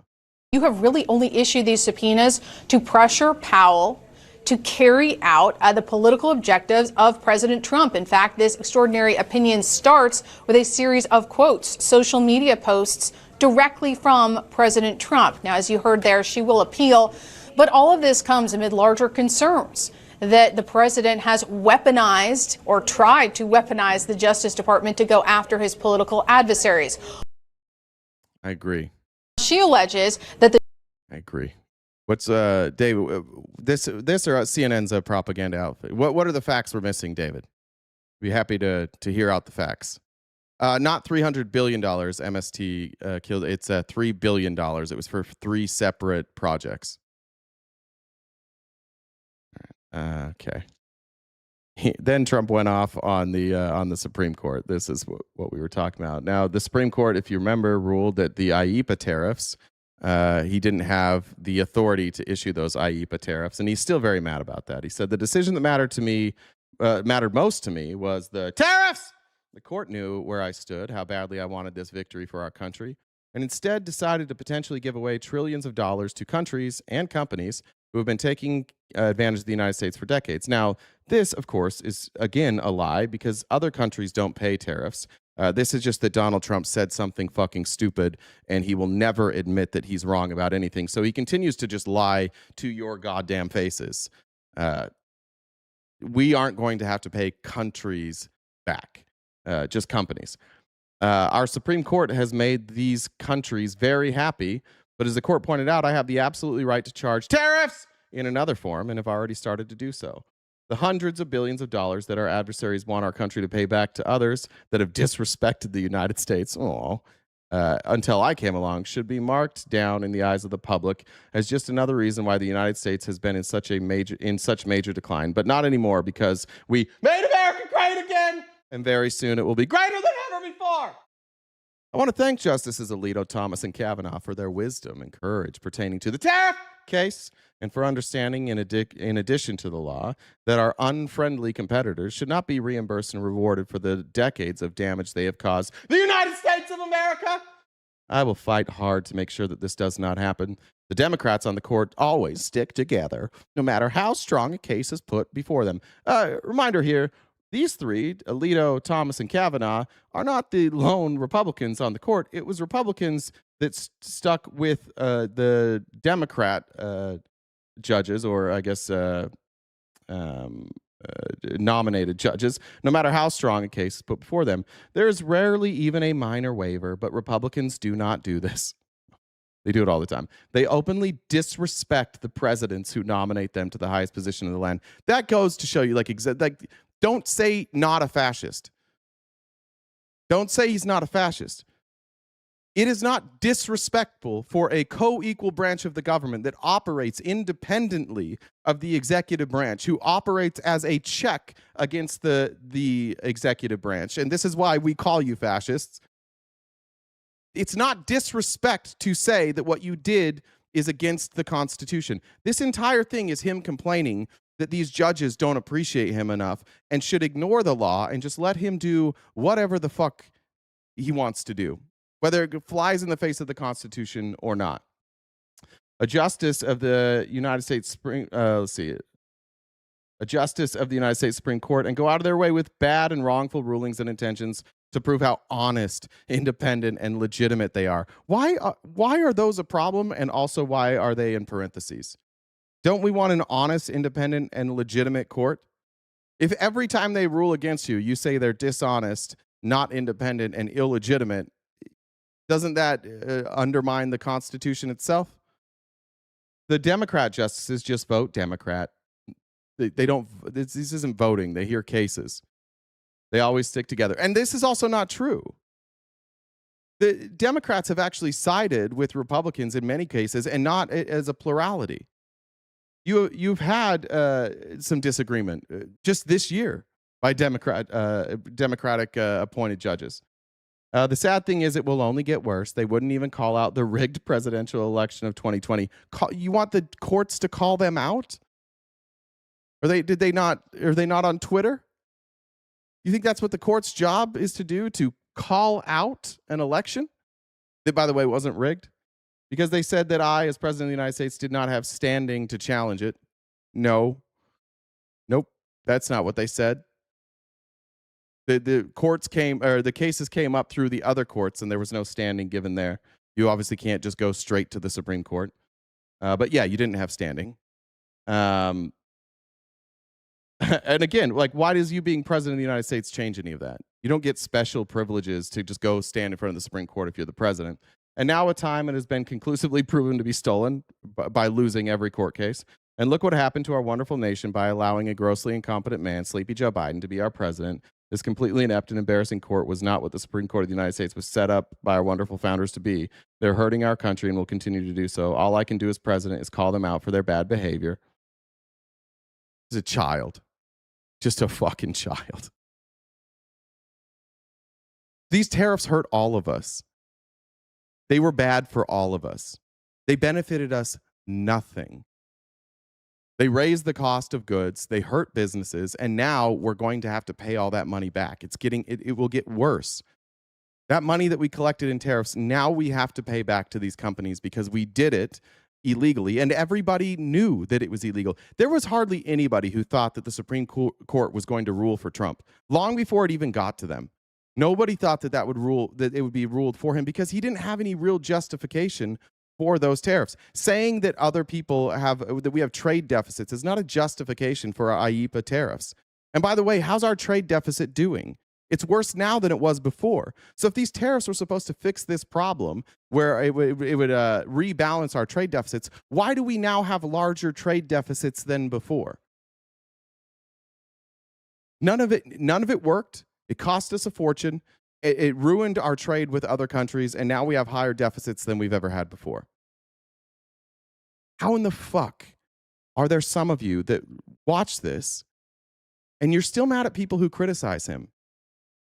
Why did you want the tariffs then? You agree with me? Stop calling people fat. Listen, if you are saying fascist things, I will say fascist. Why are you so worried about me saying the word fascist? Andrew, tell me what's not fascist about Donald Trump. Why is he not a fascist? He's in there saying that they should have to do what he says. A co-equal branch of government should have to do what he says. That's not fascism? And by the way, even if I was saying that you have to think like me, which I'm not doing, I don't demand that you have to think like me, that's not fascism. You know why? I don't have any fucking power. That would just be me being an arrogant prick. That would just be a guy on the internet saying something. I think the real problem we have with fascism is that none of you seem to know what it means.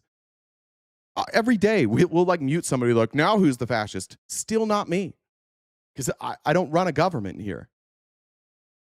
Right? Like I could not like your opinion. I could silence your opinion on this channel. That's not fascism. Some of you need to figure out what the fuck fascism is, and then you won't be so offended by it because you'll see it for what it is. We've done this a million times, but like we can do it again. The tenets of fascism. Feel free to tell me which of these tenets doesn't apply to Donald Trump. I like the 14 characteristics. You can kind of go wherever you want on the fascism thing, but I think this is the best one. Powerful and continuing nationalism. Now, in order, according to Lawrence Britt, who wrote this, you have to hit 12 of these to be considered fascist. So when we read through these, what MAGA will do is they'll be like, Joe Biden did this or Barack Obama did this. True. Some of these things can exist without being fascist. It's the totality.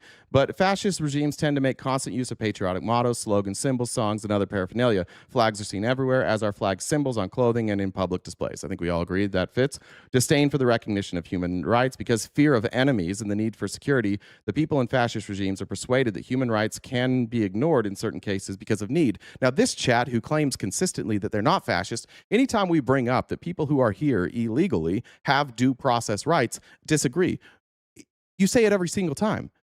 But you do have due process. If you are here, even if you're here illegally, according to our Constitution, you have due process. And you and your administration consistently say that you are not due a process, but you are. So there you go, 2 for 2.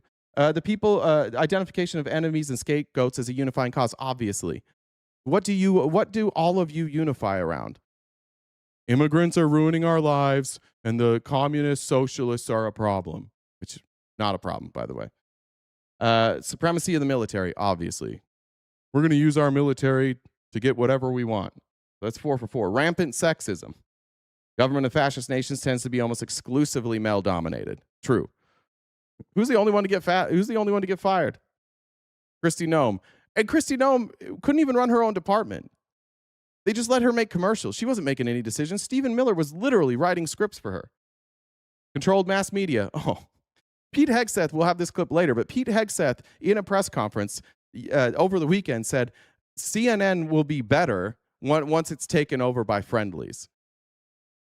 Russ Vogt, who is currently threatening, I don't remember if it's ABC, basically like, if you keep talking like this, we're going to pull your license. They've tried to get Stephen Colbert fired, which they did. Jimmy Kimmel, they got Jimmy Kimmel taken off the air. So yeah, obviously controlled mass media. Obsession with national security, that's obvious. Religion and government are intertwined. Yeah, we're at war right now, and members of our government are saying it is a religious war. Pete Hegseth is legitimately telling people in the military that the reason we're fighting Iran right now is because it's God's will. Corporate power is protected, duh, right? Corporations are getting all the benefits here, not us. Disdain for intellectuals in the arts, yeah. Super Bowl halftime show, ring a bell. The Oscars, ring a bell. Kennedy Center, ring a bell. Anything Jimmy Kimmel's done, ring a bell. Anything that it doesn't paint Trump in a good light, we have a disdain for that. Obsession with crime and punishment, duh. Rampant cronyism and corruption, yeah. Trump literally has a currency that rivals our own currency. He has a rival currency that he uses to take bribes from other countries and corporations.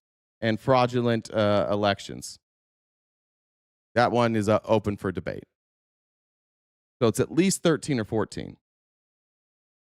But even if you look here, like, it's not even necessarily that it's a complete sham. Other times elections are manipulated by smear campaigns against or even assassination of opposition candidates, use of legislation to control voting numbers or this right here, use of legislation to control voting numbers or political district boundaries, redistricting, manipulation of the media. Fascist nations also typically use their judiciaries to manipulate or control elections. What are we doing right now? Seizing voter rolls. Like, you are as fascist as they are. Like, by every definition of fascism, you fit perfectly. So I'm sorry that you don't understand what fascism is. And honestly, I'm sorry that it hurts your feelings. But if I were you, I might say, maybe I'm a fascist. Maybe I ought to look into this. And maybe you're okay. Maybe you're comfortable being a fascist. I think that's the problem that most of you have, is that you're actually comfortable with fascism. You don't like the label. And so you pretend that you're not fascist because that label has connotations that are negative, which they should be, but you fit all of them. That's why we look at you like fascists. That's why we look at it negatively. You all believe in a world that does not exist. It's a hypothetical world, and it's just like whatever Trump thinks is reality now, and you have to go with it. No one said they redefine legality to suit their needs. Yeah. Did I get those? Perfect. Becca Wow said fascist dues. Thank you very much. Just a reminder, guys, we are crowdfunded. We've got about 2 hours left. I appreciate those who have donated to our gift goal. It is how we pay the bills here. If you're new here, this is what we do. We don't take corporate money. We don't take sponsors. We have one exemption for a sponsor if they ever give us money, which is going to be Blue Chew. And that is just out of the goodness of our hearts. And we want these Republican men to be happier. And we feel that if their dicks worked properly, then they would be happier and they would stop being abhorrent shitbags. And so that is our one exception if we ever get that ad. But other than that, we are completely crowdfunded. So anything you can do to help out, there's, just on YouTube alone, there's over 1,000 people here. If everybody just joined the dollar train, we'd knock that out, no problem. You can gift either through the pay apps, super chats, or on TikTok through gifting. Looks like we're still up on TikTok. Hot damn. We haven't been banned yet on TikTok today. So if you could help us out with that, that'd be greatly appreciated. Just also a reminder, we have paid memberships on TikTok, YouTube, and Twitch. That gets you into our members-only events. This coming Monday, we're going to watch that Netflix documentary about the manosphere. It's a good time. You can hang out in Discord. We can chat together while the movie plays. It's usually it's just an excuse for everybody to get loaded and watch a movie together and talk shit in the chat. So really fun events. And any level of membership on any of those will get you into our Discord event. All right, moving on to this. This is actually just, I think a lot of people are outraged by this. I just want to say I'm not outraged by this because I'm used to it. But MAGA, this one specifically is for you. Everybody else can check out. Friend to friend here. And I know you don't think that we're friends, but I am your friend. And what I want for you is I want you to start living in a world where when somebody is obviously lying or obviously grifting, just acknowledge it. Okay? If you see somebody on your side of the aisle that's doing something that is kind of gross or grifty, specifically if that person happens to be in office and can't run for re-election, perhaps just acknowledge it. I'm not asking you to do anything more than that, but just acknowledge it. I want to show you this new fundraising email that's going out from the Trump administration. Growing criticism tonight after a new fundraising email from President Trump's Political Action Committee used an image from last Saturday's dignified transfer, honoring 6 U.S. soldiers killed in the U.S. war with Iran.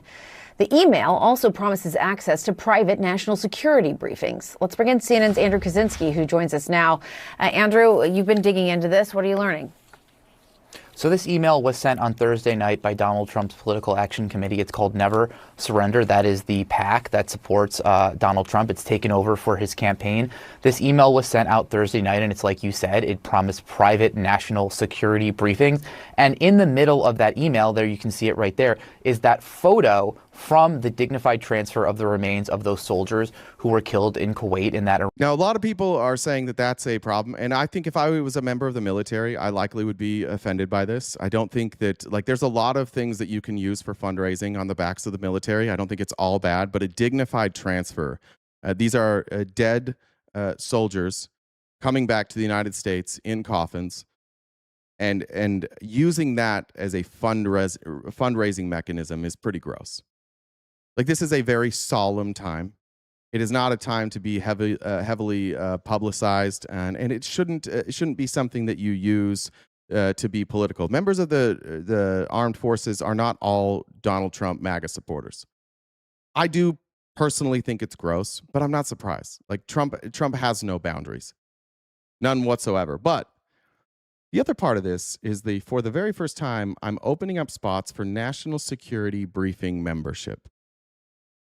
That is an obvious lie. And a lie that is so fucking stupid that not acknowledging it seems like you don't have self-respect. Whoever sent me this, if they were a member of the government, knowing that, of course, me giving you money does not entitle me to national security briefing membership. This is such an obvious lie that all of you should think, why does Donald Trump think that that's okay? Why does he think that we're all this fucking stupid? Forget the, like, raising money off of the backs of soldiers who lost their life for a war that you can't explain. Set that aside for a moment. You think you're going to get national security briefings if you donate some money to Trump? Iranian drone strike, and right there it's sandwiched in between two links that say claim your spot, and if you click on that, it takes you to a donation page for President Trump's Political Action Committee. It's got a lot of people outraged online, a lot of Democrats, a lot of members of Congress, a lot of former national security officials who are angry. Thanks, Johnny. Hope you're feeling better after chemo last week. Saying that, you know, this is these soldiers were killed in a war that Donald Trump started, and now they're being used in a fundraising email by his Political Action Committee. We did reach out to the White House to ask about this yesterday, and the Republican National Committee, and we didn't hear back from either of them asking about this email.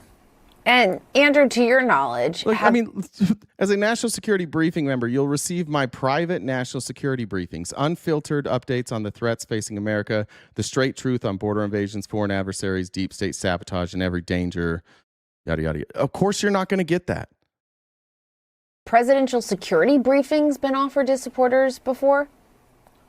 No, they haven't, and it's not even entirely clear what's going on here, because when you click the link in the actual email, it takes you to a donation page for his PAC asking, and then there's all of this like text from Trump on the actual donation page in like large font, asking you to donate like $5, $10, $50,000.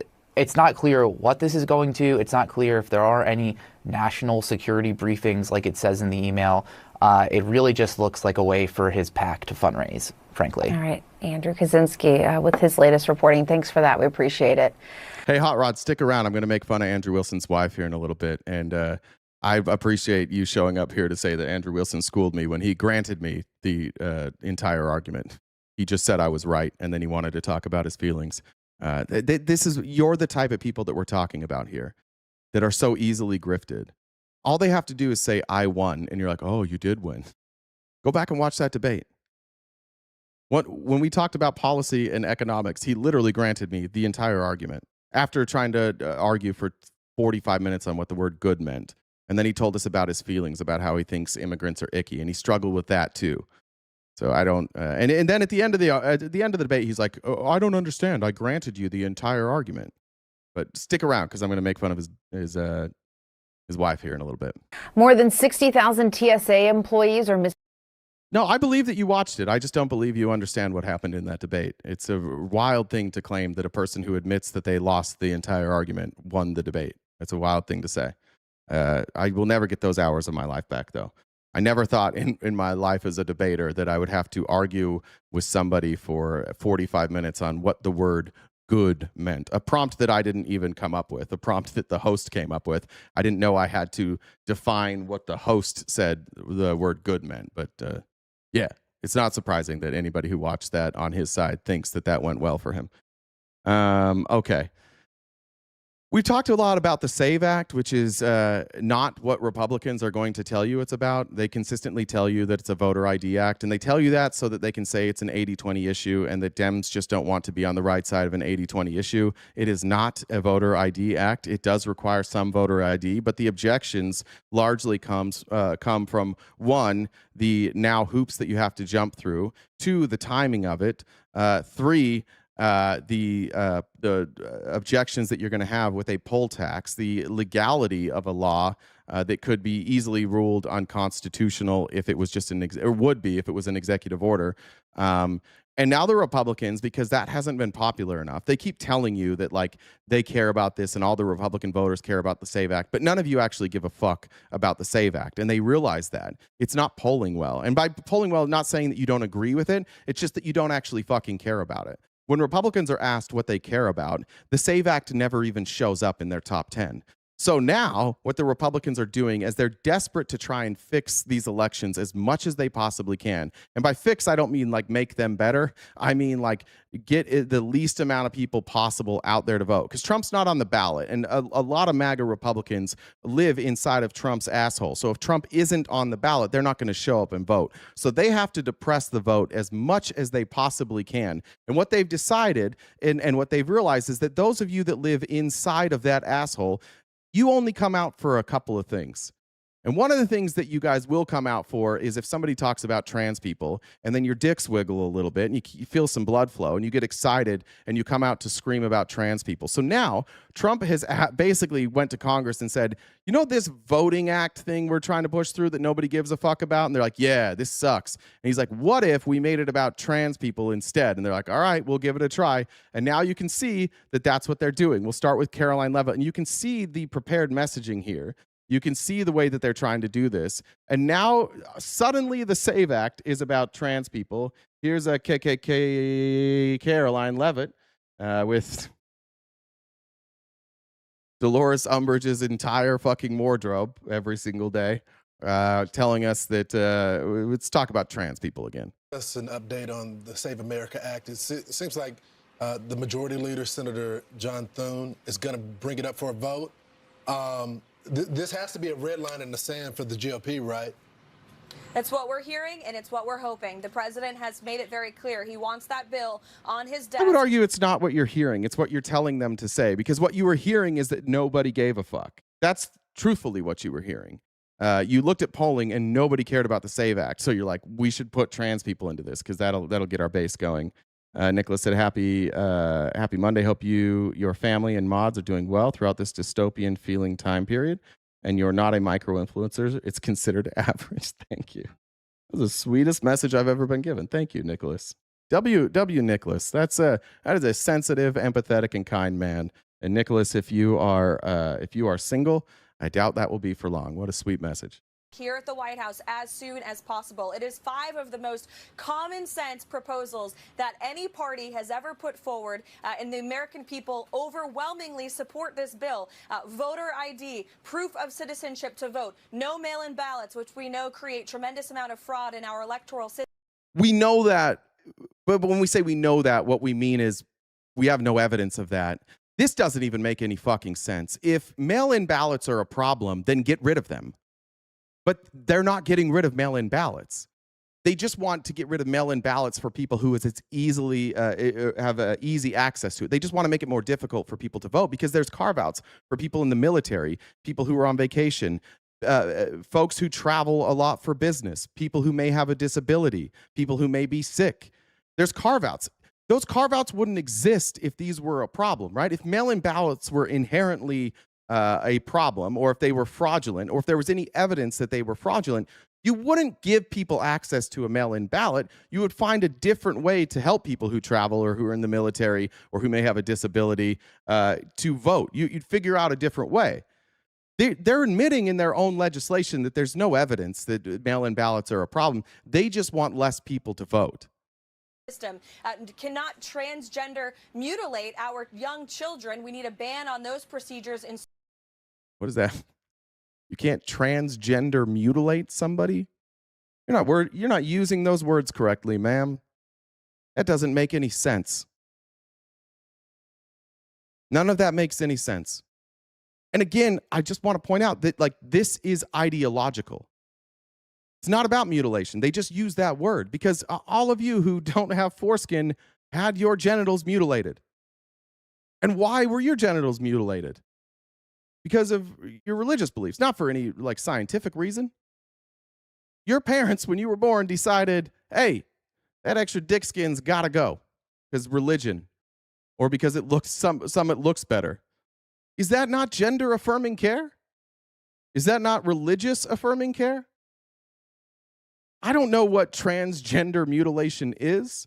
I assume they're talking about surgeries. I don't know how the fuck you can put that into legislation. It's not going to be in the legislation.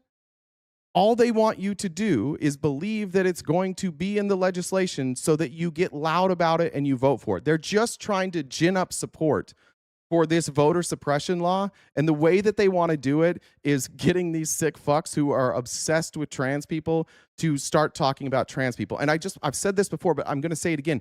Just don't engage. If somebody brings up trans people, I know that a lot of us have friends and family members who are trans. Don't engage with it. It's not a real thing. If they don't think that trans people exist, there's no fucking point in having that conversation. What's the point? Trans people do exist. It's oh, the sun isn't real. It's there. There it is. There's the sun. Nope. Birds don't exist. There's a bird. Nope. It's the same thing. This is why they're talking about trans people again, though, because nobody under the MAGA umbrella understands any of this, and they honestly don't fucking care. They just need people to care. So my advice to anybody, anywhere, don't engage with it. If somebody says it, ignore them. Just imagine you were in person, you were at the grocery store, and somebody came in and they're like, liberals don't even know what a woman is. You'd be like, all right, psycho. You get the fuck out of here, please. Or they just walked up to you, what do you think about trans mutilation surgeries for kids? I'd be like, I thought I was just getting groceries, and I'd like you to go away, please. Just ignore them. They're not going to put this in the legislation. What the fuck would you put in the legislation? You think you can put medical determinations into a federal legislation? There will be nothing in this bill about it. In fact, the bill has already passed the House. It's already on the floor of the Senate. Well, they haven't brought it up for a vote. It's already in the Senate. It had nothing to do with trans people. So what are they saying? They're going to rewrite the bill and run it back through? Of course not. This is just the game they're playing because they know how programmable you are. How can we get people to care about this? Tell them it's about trans people. We're psychos about that. And then some of you are like, oh, trans people? Yeah, I like that. I'll vote for it just for that. Surgeries, and then, of course, no men in women's sports. That's what the president is asking for. It's the Save America Act. It's a great piece of legislation. I look forward to seeing. Also, if you say no men in women's sports, Democrats can possibly. If you write that into the law that no men can be in women's sports, nothing will change because trans women are women. The Supreme Court has already ruled on this. We just had a case about it from the state of Idaho, and I think there was one from North Carolina. And what you'll notice is that every single judge, right to left, every single judge said trans women. Trans women. Not a single judge called trans women men. That's already a law. You already can't have men in women's sports. Again, it's just a way to get you fucking perverts excited about engaging in with your lawmakers about legislation. That law already exists. You're not gonna change that here. This is nonsense. Oppose these overwhelmingly popular and positive policies for our country and for the American people. I think it's an 80-20 issue. The majority of people want. And then there's the last lie that they all say it's an 80-20 issue. No, the 80-20 issue is, should you have to prove that you're a citizen before you vote? Yes. Should you have to show photo ID to do that? Yes. That's the 80-20 issue. All this other shit isn't an 80-20 issue. And I would also argue that if people were able to take that poll and have it explained to them, that it wouldn't be an 80-20 issue. Because if you ask somebody on the street, hey, do you think you should have to show a photo ID in order to register to vote? They'll be like, yeah, of course, that makes perfect sense. And then you say, okay, let me, for an example, what if you grew up in with parents who had substance abuse problems, and you wound up living in foster care, and you never had access to any of your documentation, and then you turn 18, you've never had a car, so you didn't get a driver's license. Now you're 19, and you're like, I'm going to vote. Well, you don't have a birth certificate. You certainly don't have a photo ID, which you can't get without that birth certificate. So now you've got to go jump through hoops to get a birth certificate. And if you don't have a car, there's no real reason for you to have a photo ID. So you might say, like, well, is there a different way to prove this? Like, can you just get access to a birth certificate and a social security card if you don't need a voter, if you don't need a photo ID? What if your life doesn't require you to have a photo ID? I think a significant portion of those people will be like, okay, that makes sense. Yeah, there should be other ways to prove that you can vote without a photo ID. And then you say, like, what if you have a photo ID issued by the state, but you're married, you're a woman and you're married, and it doesn't match your birth certificate? Should you be forced to go get a new ID? Everybody be like, no. Fuck it, no. You already proved that you're an American citizen when you got that photo ID. So it's not an 80-20 issue. They're using this generic poll to claim that that's the 80-20 issue, but most people are nuanced. So even that part of this is not true. But I want to show you like the coordinated messaging now by the worst people in the GOP. And they're all just going to now pretend this is about trans people and about voter fraud that doesn't exist. Here is Lieutenant Governor Dan Patrick at the Religious Liberty Commission hearing. Cool. And amplifying this message that there's this like attack on religion, and that religion is actually the United States. Like that the United States is a Christian nation. And so anybody who thinks differently than they do is actually attacking the United States. A question, why these issues?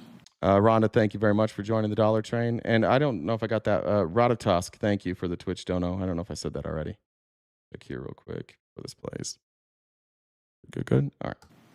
And so someone who's been involved in it from a legislative standpoint for a long time and dealing with the truth has to be the truth with Democrat control through two presidents. I remember when President Obama said, if you don't allow boys to use the girls' room, we will hold back your federal funding. Somebody explain to me how that's different than segregated bathrooms.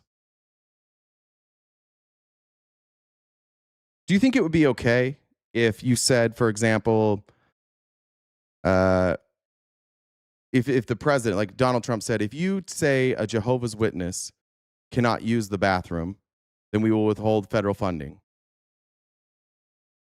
I think that that's okay.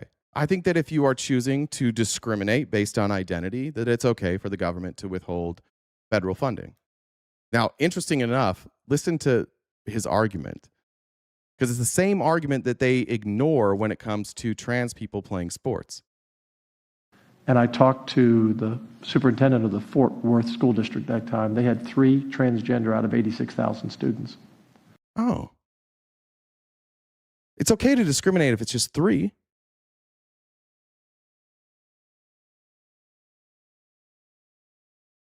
that weird? Now, if there's not a lot of people, it's okay to discriminate? Isn't that their argument now? No, sex is based on biological sex. And you also can't discriminate based on biological sex. And if your biological sex is also part of your identity, right? That's why on your birth certificate, it says male or female, right? That's the biological sex, part of your identity, right? Can you discriminate based on that? No, you cannot. So when you hear this conversation, we've had a lot of witnesses, members, that lost something. But this is pure evil. This is taking someone's life or changing a life or denying. Somebody explain to me how it is pure evil. A child being born. This is evil. Somebody explain that. How I think he's now on to abortion, but like, or maybe he's talking about surgeries. Can somebody explain what's evil about this? If you choose not to have children, is that evil? If you choose as a woman to have a hysterectomy or to have your tubes tied, or if a man if you have a vasectomy, is that evil? Or is it only evil if then you identify as transgender? Surgically altering the appearance of your genitals is evil if you identify as transgender. But if you do it because your religion says so, then it's not evil. Yeah, Dan Patrick is evil. I agree with that. And we hear time and time again in this committee of all the hearings we've had, these administrations. And by the way, the reason I'm showing this, as you see, Ben Carson, RIP, the reason I'm showing this is because this has been something that they've been talking about forever. I don't know why. For the life of me, I can't figure out what your guys' obsession is with transgender people. I don't know how it became this massive platform that you have. I can't figure out why it is now what you're using to try and save a voter suppression bill. I have no fucking clue why this matters to so many of you. There are a handful of stories of people who have had like gender reassignment surgery, or people who had gender affirming care who later regretted the actions they took when they were getting gender affirming care, or for some people that they got surgery. People have regretted that. I'm aware of that. I have a friend of mine. I don't even know a friend. Somebody I knew when I was Mormon. I think I've told this story before, but like he had a lot of issues. And he was a very like sexually confused person. And he got married. Then a few years in, he was like, I'm gay. And then he was trans, and then I think he got some hormone treatment, and now he is a man who has had to reverse some of that with like testosterone replacement therapy. He's remarried to a woman now, identifies as a straight man. That's a lot. He dealt with a lot. He went through a lot. He put himself and his family through a lot. That's life. People have hard lives. People are confused. People do things that hurt other people. People do things that hurt themselves. That doesn't mean that you take away the rights of everybody else who might have that same struggle. What you do, what could have happened with him is like, he obviously, and I haven't talked to him in years, but like he didn't have access to a therapist. He would just find communities. And they would share their experience, and he's like, "Oh, that must be what my experience is going to be." But the truth is, like, he was very abused as a child, and so he's always just really struggled sexually, like in a lot of like a lot of ways that I think people would say were evil. Some of them, I mean, some of the stuff I learned about him, it was tough to hear, tough to even like hear him say it to me as he explained what he had gone through. But you don't strip away the rights of other people because some people don't have regrets about what they did. The lack of compassion and empathy from the right is wild here. Like, just I think it might have been Destiny. I don't love quoting Destiny, but I saw Destiny talking. It was a debate with somebody. Actually, it was with what's that dipshit? What's Andrew Wilson's sidekick's name? I debated him too. Somebody help me with that guy's name. The guy that wears the dirty hat and screams. Sounds like the guy from Princess Bride. What's his name? What's that guy's name? Why can't I remember his name? Rob Noor. Thank you, Rob Noor. He was debating Rob Noor, and he said, "All right, just imagine this. Imagine that I was able to take like a woman's brain and I was to put it inside your head. And so you woke up one day and you had that brain and you're like, I'm a woman, and you looked in the mirror and you saw like, oh shit, like I look like Rob Noor, which would be terrible anyway. Like waking up and looking in the mirror, thinking you're somebody else and being Rob Noor would be fucking devastating. But he's like, well, then I would assume that there was a problem. He's like, well, what would you do? He's like, well, I would get surgery to fix that. It's like, yeah, that's like a real thing that people are dealing with. So if it happened to you suddenly, and he said, like, I think the clip ends with him being like, that's the most like woke progressive policy I've ever heard from a conservative. That's the best explanation I've ever heard. There's no compassion there. Like, if you're not a trans person, you just don't know. You don't know what that's like. And I agree, but like, how is the solution from all of us not that like this is something that we need to understand? We need to do everything in our power to make sure that people aren't just flippantly making these decisions. Give people access to therapy. Give parents who are dealing with this some access to therapy. Give people professional help. I mean, what's a parent supposed to do? Like, imagine you have a teenager and your teenager comes to you and they're like, hey, like I feel like I'm in the wrong body. Like I feel like a girl. I look in the mirror, I see a boy. I don't know what to do about that. As a parent that's never experienced that, like, what does a good parent do? Let's talk about it. Help me understand that. Let's explain that. Prohibition, which is like the Republican solution to fucking everything. Everything a Republican doesn't like. The solution is always prohibition. We don't like that people are drinking alcohol. Prohibition. Oh, we don't like marijuana. Prohibition. We don't want teenagers having sex. Prohibition. They can't learn about it. Everything that you do is just like this thing where like Republicans' response is always, what if we make something illegal that makes us uncomfortable? Will that fix it? When has that ever worked? When has making something illegal ever corrected the behavior? Do we still have murder? Yeah, we have murder here. Still have gun violence? Yeah, gun violence. Doesn't. Like the only thing you can do is try and limit people's access to harm themselves and also give them access, if they're going to harm themselves, to like different outlets. The solution to this is so very fucking simple. Invest in our people. Use taxpayer money and invest in the American people. If you have a kid that you're worried about, get them access to some therapy. Train teachers. Train principals. Help parents. Stop making it taboo. Make it a normal thing. I have severe ADHD. You guys know that. I get distracted all the fucking time. And I say this as no disrespect to my mom and my dad because it wasn't very well understood. I'm 40 years old. So ADHD was not very well understood. When I was a kid, it was like, if you have ADHD, you get Ritalin. But the kids with ADHD were the kids who like couldn't function. And like I do this show every day. I do this, like, I can function. ADHD makes it more difficult sometimes, but also in certain aspects, it makes me excel. Like if I'm really interested in looking into a topic, I'm going to be great at that. I'm a great fucking researcher if I care. If I don't care, I'm dog shit. Right? But so the understanding wasn't there. So what did my parents do? They told me I didn't have it. The doctor said, yeah, he's got ADHD. Like we can do some stuff. Went to a different doctor. The other doctor's like, no, they just overprescribe that. They just tell everybody that they have ADHD. Now, I'm glad that I wasn't on Ritalin or whatever when I was a kid. I've tried Ritalin as an adult. It didn't work. That's what they were going to prescribe me. That's for ADD, not ADHD. It wouldn't have helped me. Ritalin does absolutely nothing for me. But what could have happened is like there could have been some understanding. And that's a condition. I think a lot of you have this. And so you learn to like kind of harm yourself. I mean, I apologize for getting like super personal here, but for those of you that have ADHD, you know that like you feel things greatly.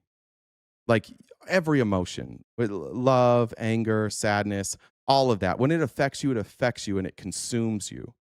And there's not a whole lot of things that if you haven't learned how to work through that, there's not a goddamn thing you can do about it. It's just there.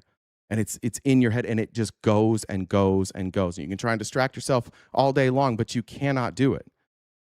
It's a real condition. But had there been some understanding of that as a kid, and now my own child who obviously has ADHD, like we can work through that. Why? Because we stopped making stigmatizing it, and we've done a good job. Like I love the fact that in this country now, and with especially like the younger generation, like people joke about having autism. People that are on the spectrum, we do it here all the time. It's a very neurodivergent group of people. We joke about it. Why do we joke about it? Because it's the same to us. It's like, oh, I've got brown hair. I've got a round nose. It's just who we are. It's part of our identity. We recognize that it's who we are. We recognize the limitations. We recognize how it helps us. And so it's no longer something that like that is to be looked down upon. But when I was a kid, that's how you viewed people with ADHD or ADD. It was viewed as a disability, and that these people may not have normal lives. They have to be medicated just to be normal. And whatever you want to say about transgender people, like, it's happening in their head. However you want to label that, it happens. It's how they actually feel. And you can have a million different reasons for that. It could be like, I'm not going to sit here and pretend that every kid who is identified, or every person who's ever identified as transgender, really was transgender. I think sometimes people can get confused. But if you stigmatize it, and you tell somebody that what they're feeling isn't real, it becomes more real to them. And then they may latch on with other people who it is very real to them.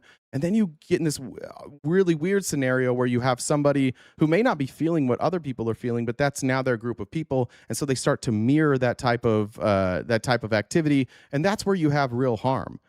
You want to get rid of the harm that you are concerned about, the legitimate harm that we are concerned about. You have to destigmatize it. We have to stop pretending like being a trans person or a member of the LGBTQ community is something that is to be demonized. And that's why I fucking hate these panels. These people up here who have no understanding of what this is like. Maybe some of them do. Maybe some of them are closeted. But for the most part, they don't know what it is. And if they are closeted, they're deeply ashamed of it. So they don't want anybody else to know that they have that.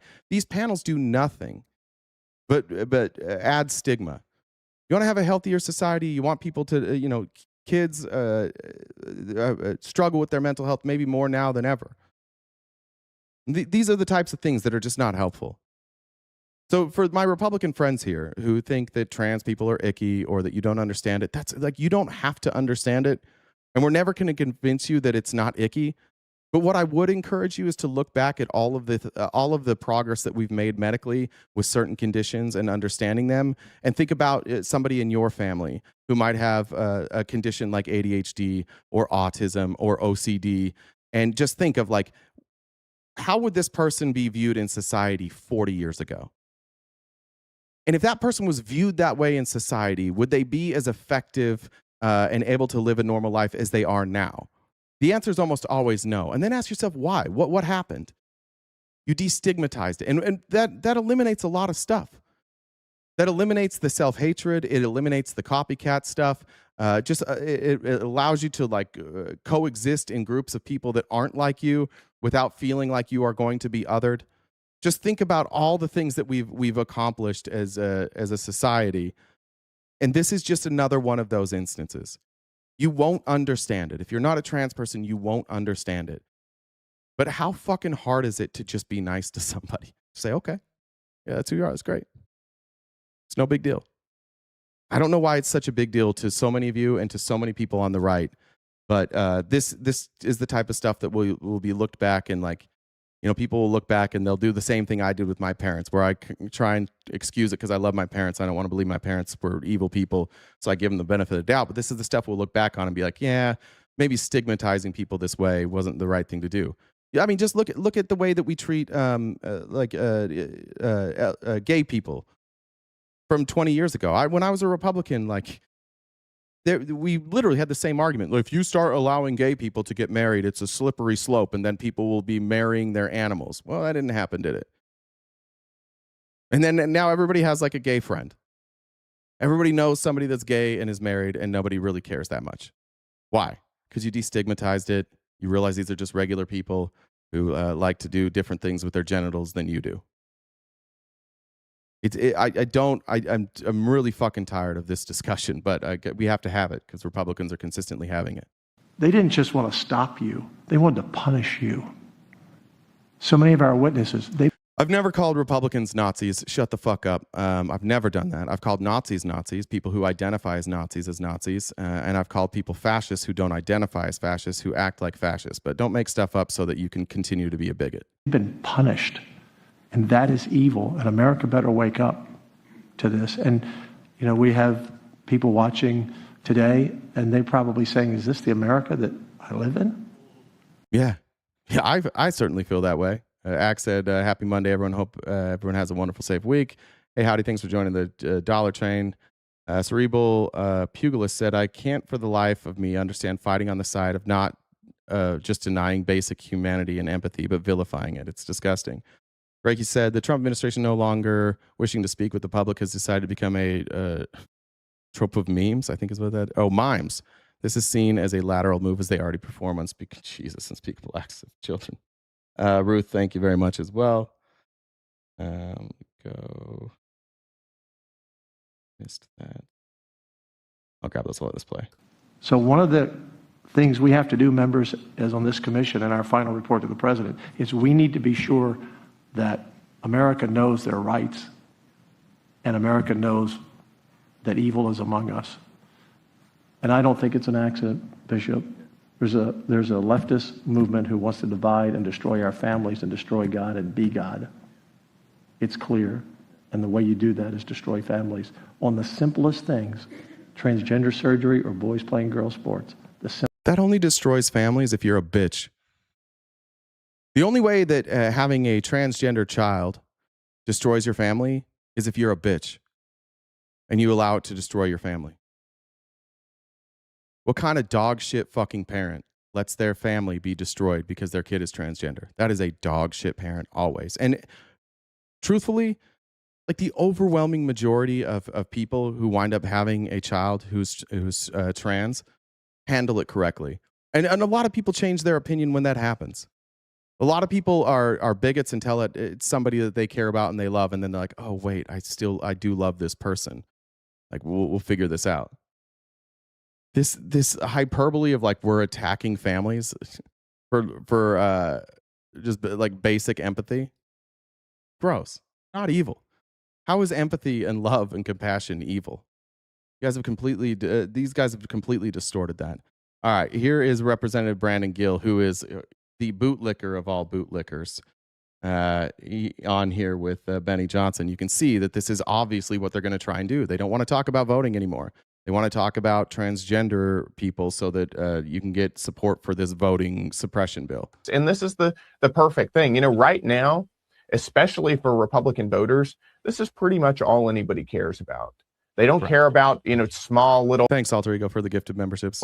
Little bills that we could pass on the House floor that don't really move the needle anymore. They want to make sure illegal aliens are not voting in our elections. Election integrity is something that conservatives have talked about for quite some time now. And now we have the opportunity. Yeah. As long as I've been alive, you've been talking about this shit. And the Heritage Foundation just gave us the numbers. Out of 2 billion people that voted in the last 30 years, 10 people voted who were not citizens of this country. You have been talking about this for a long time. You've been talking about it because you want to suppress votes. And you make up shit that doesn't exist in order to scare people into supporting your dumbass bills.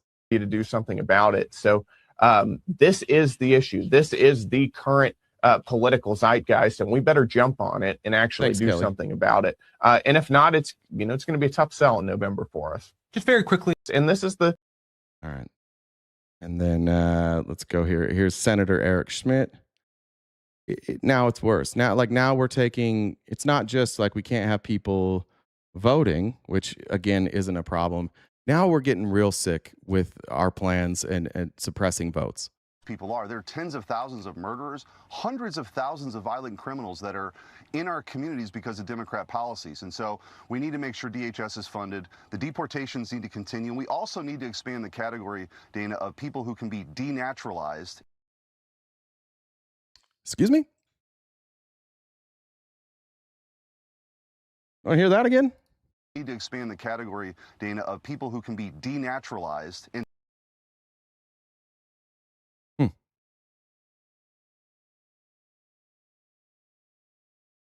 We're going to strip people's citizenship away? No? Sent home, who are, reforming the legal immigration system, because I've got a bill called the Scam Act that would allow us to do that. So if you've committed acts of terrorism, if you've committed the welfare fraud like we saw in Minneapolis, if you're part of a cartel, if you're engaged in that kind of activity, we can denaturalize you and send you home. Sadly, right now, it's very difficult to do that. It's very... Yeah. Because once you're a citizen of this country, if you commit crimes, you go to prison. Who would be at threat of being denaturalized here? Yeah. Now we got to get rid of citizens. So now if you're a citizen and you commit a crime, you get sent, he says, home. Isn't that a view into the mind of these Republicans on who actually are and are not citizens here? You are home. When I moved out of my last house and moved here, this became my home. I lived in a house before that. And when I moved into the new house, that became my home. That's kind of what happens when you become a citizen. You give up your citizenship elsewhere. You are now a citizen here, and you live under those laws. Can somebody explain to me what the problem is here that they're trying to fix? Sounds an awful lot to me like they're just trying to get rid of black and brown people. Very rare, and so we need to close the border, which has effectively been done. The deportations need to continue, and we need to open up the process for denaturalization. You mentioned this. Here's Matthew Whitaker saying the same thing. He's a NATO ambassador. Glad we have such great people representing us.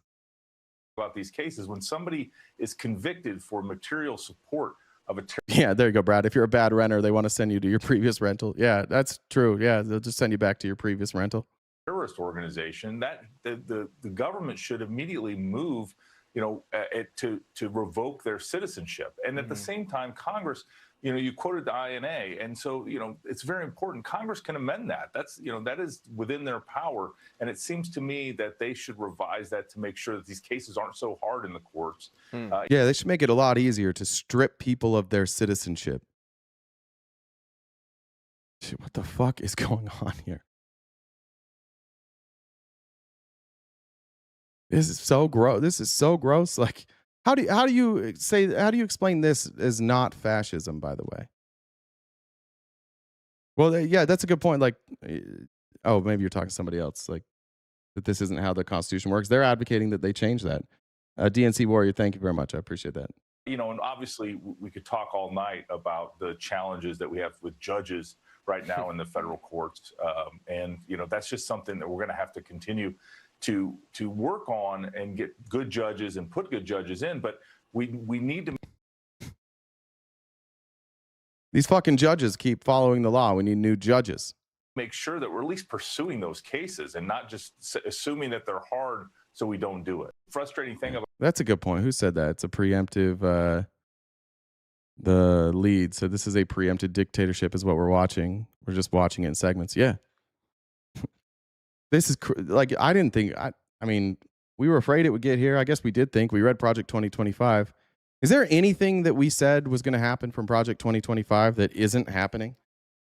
I remember daily, the same people who came in here like, don't say fascist. You were like, Project 2025's fake.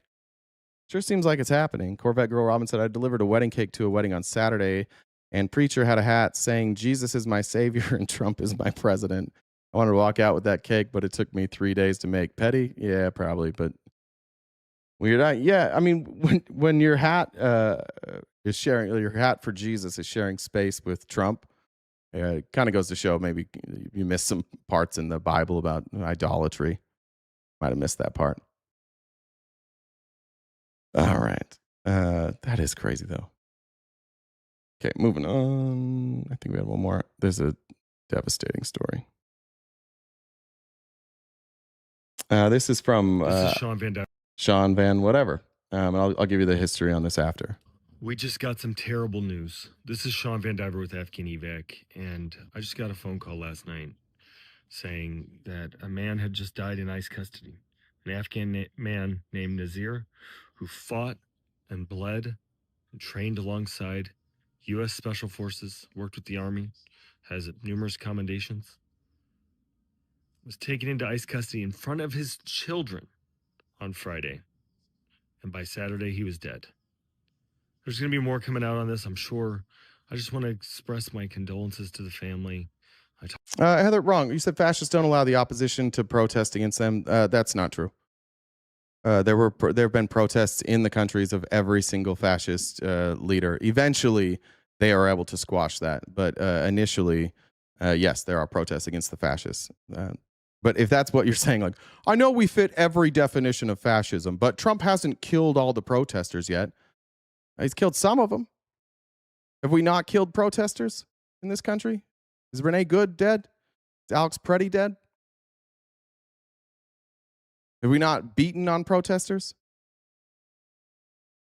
The lengths that you got, like, what you're running out of ways to just be like, we're not fascists. Yeah, we fit every definition. But Trump doesn't kill everybody who protests, so he can't be a fascist. Okay. Talked to his brother, his entire family, his 6 kids and his wife. They're all so heartbroken.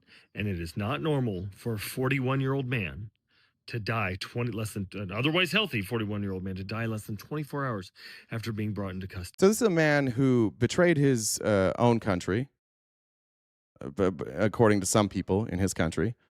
He was an Afghan special forces soldier. He fought against his own country on the side of us, like his own countrymen on the side with us. He came here to the United States because, one, he fought with us, risked his life for us, and was in danger. So he brought him to the United States. Friday morning, he's dropping his kids off at school in this country that he fought alongside with. And all of a sudden, he gets detained by ICE. While he's processing in Dallas, because he's obviously scared, he complains of chest pain, and they ignored him for hours. Eventually transported to Parkland Hospital, where he died eventually on Saturday. Leaves behind a wife, 6 children, and an 18-month-old. One of those children, 18 months old. He arrived here legally in 2021, but ICE cited expired parole and recent nonviolent charges as grounds for detention. I don't know what the nonviolent charges are, but of course, that could be something as simple as traffic citation that he didn't pay. They're not going after violent criminals. But this is somebody who risked his life in his own country to help us fight an unjustified war in Afghanistan. And this is how we treat them. And now leave a wife and 6 kids without a father. So now if we get a parking ticket, we could be treated this way. Well, I couldn't. I have the right identity to not be treated this way. And I was born here. So yeah, I probably won't be harassed, but there's plenty of people who will absolutely be harassed for that type of shit. All right. I want to go. What do we have left? About an hour left. We'll get into it. Okay. I want to play this clip from Tim Pool. I don't know how much Iran stuff we'll get in, but well, I haven't done this for a while. I do want to do this a little bit more. I want to actually look at what people on the right are saying. I don't do that often enough. I focus mostly on politics, but I do think it's important to push back on some of these content creators. This just happened to like show up on YouTube for me this morning. And I just want to show you like how one, bootlicky people like Tim Pool are, but he'll tell you it's his boot because he's advocating for it. And how little they understand about economics. Now, this is Tim Pool talking about an International Business Times article talking about Howard Schultz, who, when Florida passed I think it's a billionaire's tax, Howard Schultz then said, fine, I'm going to Florida. And watch Tim Pool explain this, bootlick it, celebrate the billionaires, and not understand a single goddamn thing about economics. Do? Let's start here with the Starbucks billionaire Howard Schultz, leaving Seattle for Florida. Also, bro, too much blue, looking ghostly. The same day Democrats passed the income tax bill. The departure of a local icon highlights the growing tension between fiscal policy and capital mobility. I love it. Howard Schultz, the billionaire architect of the Starbucks empire, has officially ditched his 40-year Seattle residence for the tax-free sanctuary of Miami, joining a seismic migration of America's ultra-wealthy fleeing new state-level levies. Now, isn't that funny how they say it? No, that wasn't funny. 22-year-old business icon confirmed his relocation on 10th of March 2026, the same day Washington state lawmakers advanced a landmark 9.9% millionaire tax bill. By moving to Florida, Schultz joins a growing billionaire bunker. Ryan, so when the denaturalized statement isn't the most racist MAGA thing you haven't heard or you've heard this week. Jesus. In the Sunshine State, following tech titans Jeff Bezos, Mark Zuckerberg, and Google co-founders Larry Page and Sergey Brin. Is it Sergey? These moves come as California and Washington push aggressive tax reforms that critics warn are driving the nation's primary wealth creators into a high-speed exit. I welcome these people into Florida. You want to know why? Why? Because now they're going to be on the Florida boot. And so when these people, these tech, Bezos, Zuckerberg, or otherwise, Google, and they're playing these dirty lefty games, well, they're under dirty lefty laws in California. Now that okay. By dirty lefty games, I don't know what he's talking about. Allowing trans people to exist, caring about the environment. I think that's what he might be talking about in those lunatic laws in Washington. in Florida, if they want to reap the benefits, they're going to have to fall in line with what Florida says. And while Florida's far from perfect, it's pretty much the dang best, right? This means... And this is why I say he doesn't understand anything. He's talking about income tax. They don't have to change a goddamn thing about what they believe when they go to Florida and don't have to pay income tax. They can believe whatever they want. Notice they're not moving their business there. Their business is still in California and in Washington. These are not serious people. I don't know if Tim Pool's just this lazy, but this is like every Republican that you've ever talked to. It's just team sport. It's awesome they're moving to Florida. This means we get to control them. No, it just means that they're not going to pay income tax on a state level. That's all that this means. It means that you guys open up the floodgates for rich people to come to your state, drive up the cost for everything, and lucky for them, they don't have to pay taxes for it. And you're like, yeah, that's right. Florida's number one. They don't have to change any of their opinions. They don't have to change their radical left views that people should be treated the same regardless of where they or what they do with their genitals. I haven't watched Tim Pool in a long time. He has gone full blown like Rush Limbaugh propagandist. Just the most brain dead takes you'll ever see.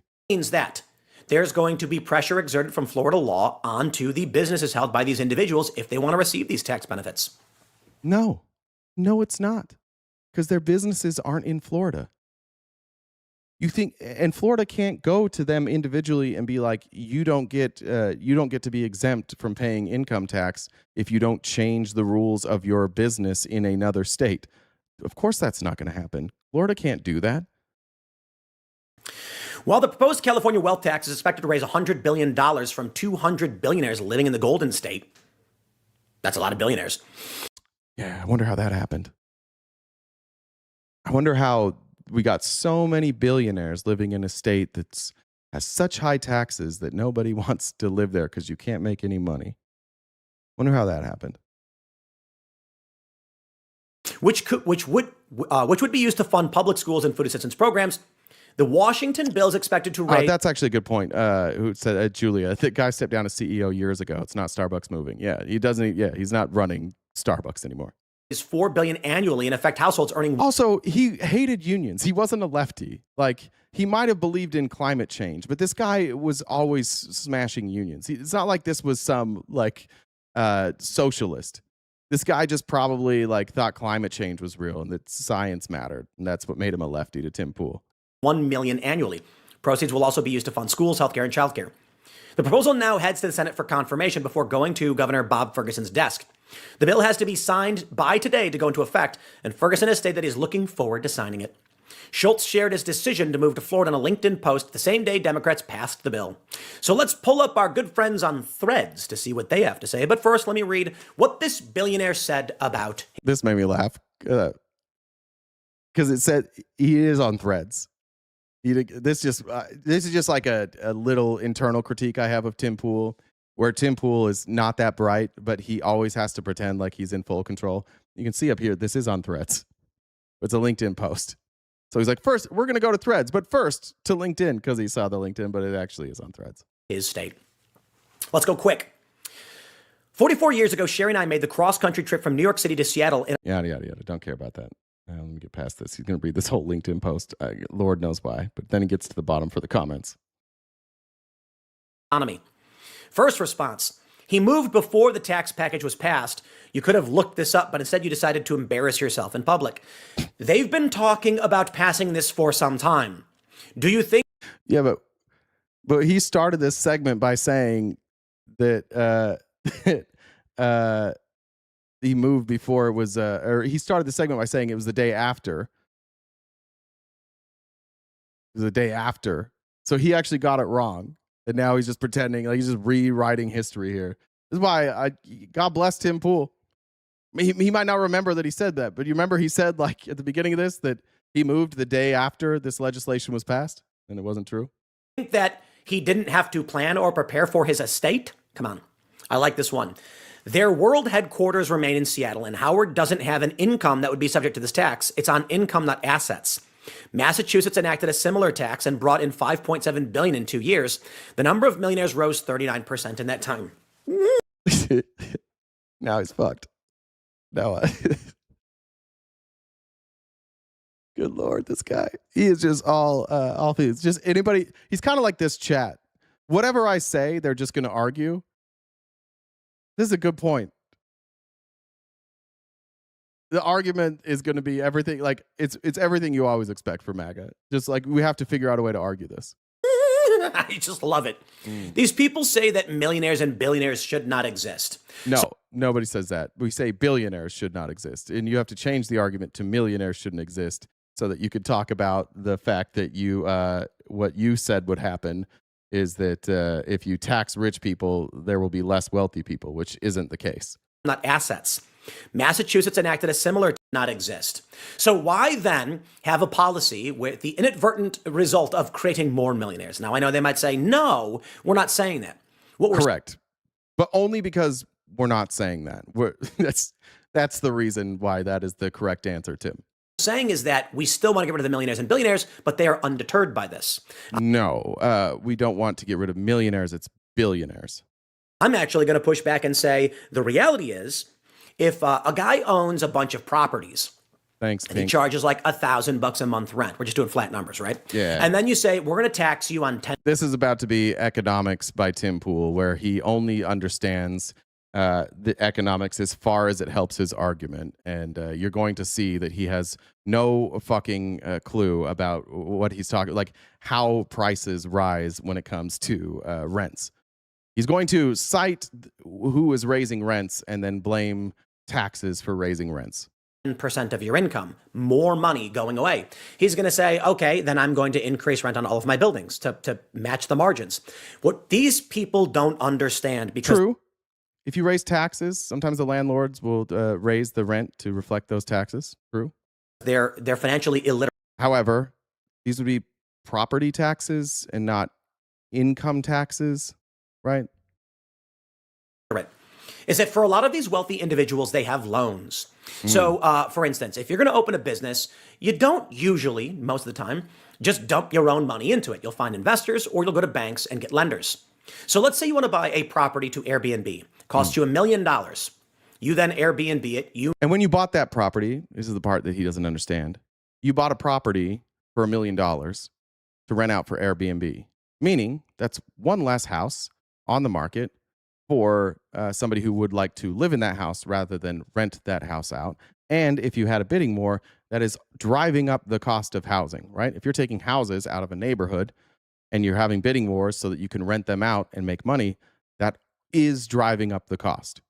He thinks only taxes drive up costs. Now, let's say you put 20% down, so you got $800,000 remaining on the mortgage bill, but you go to the bank, you got a business plan. We're going to Airbnb it. We're going to make X amount of dollars. And then we're going to take that money and we're going to apply it to the mortgage so we all make money from it.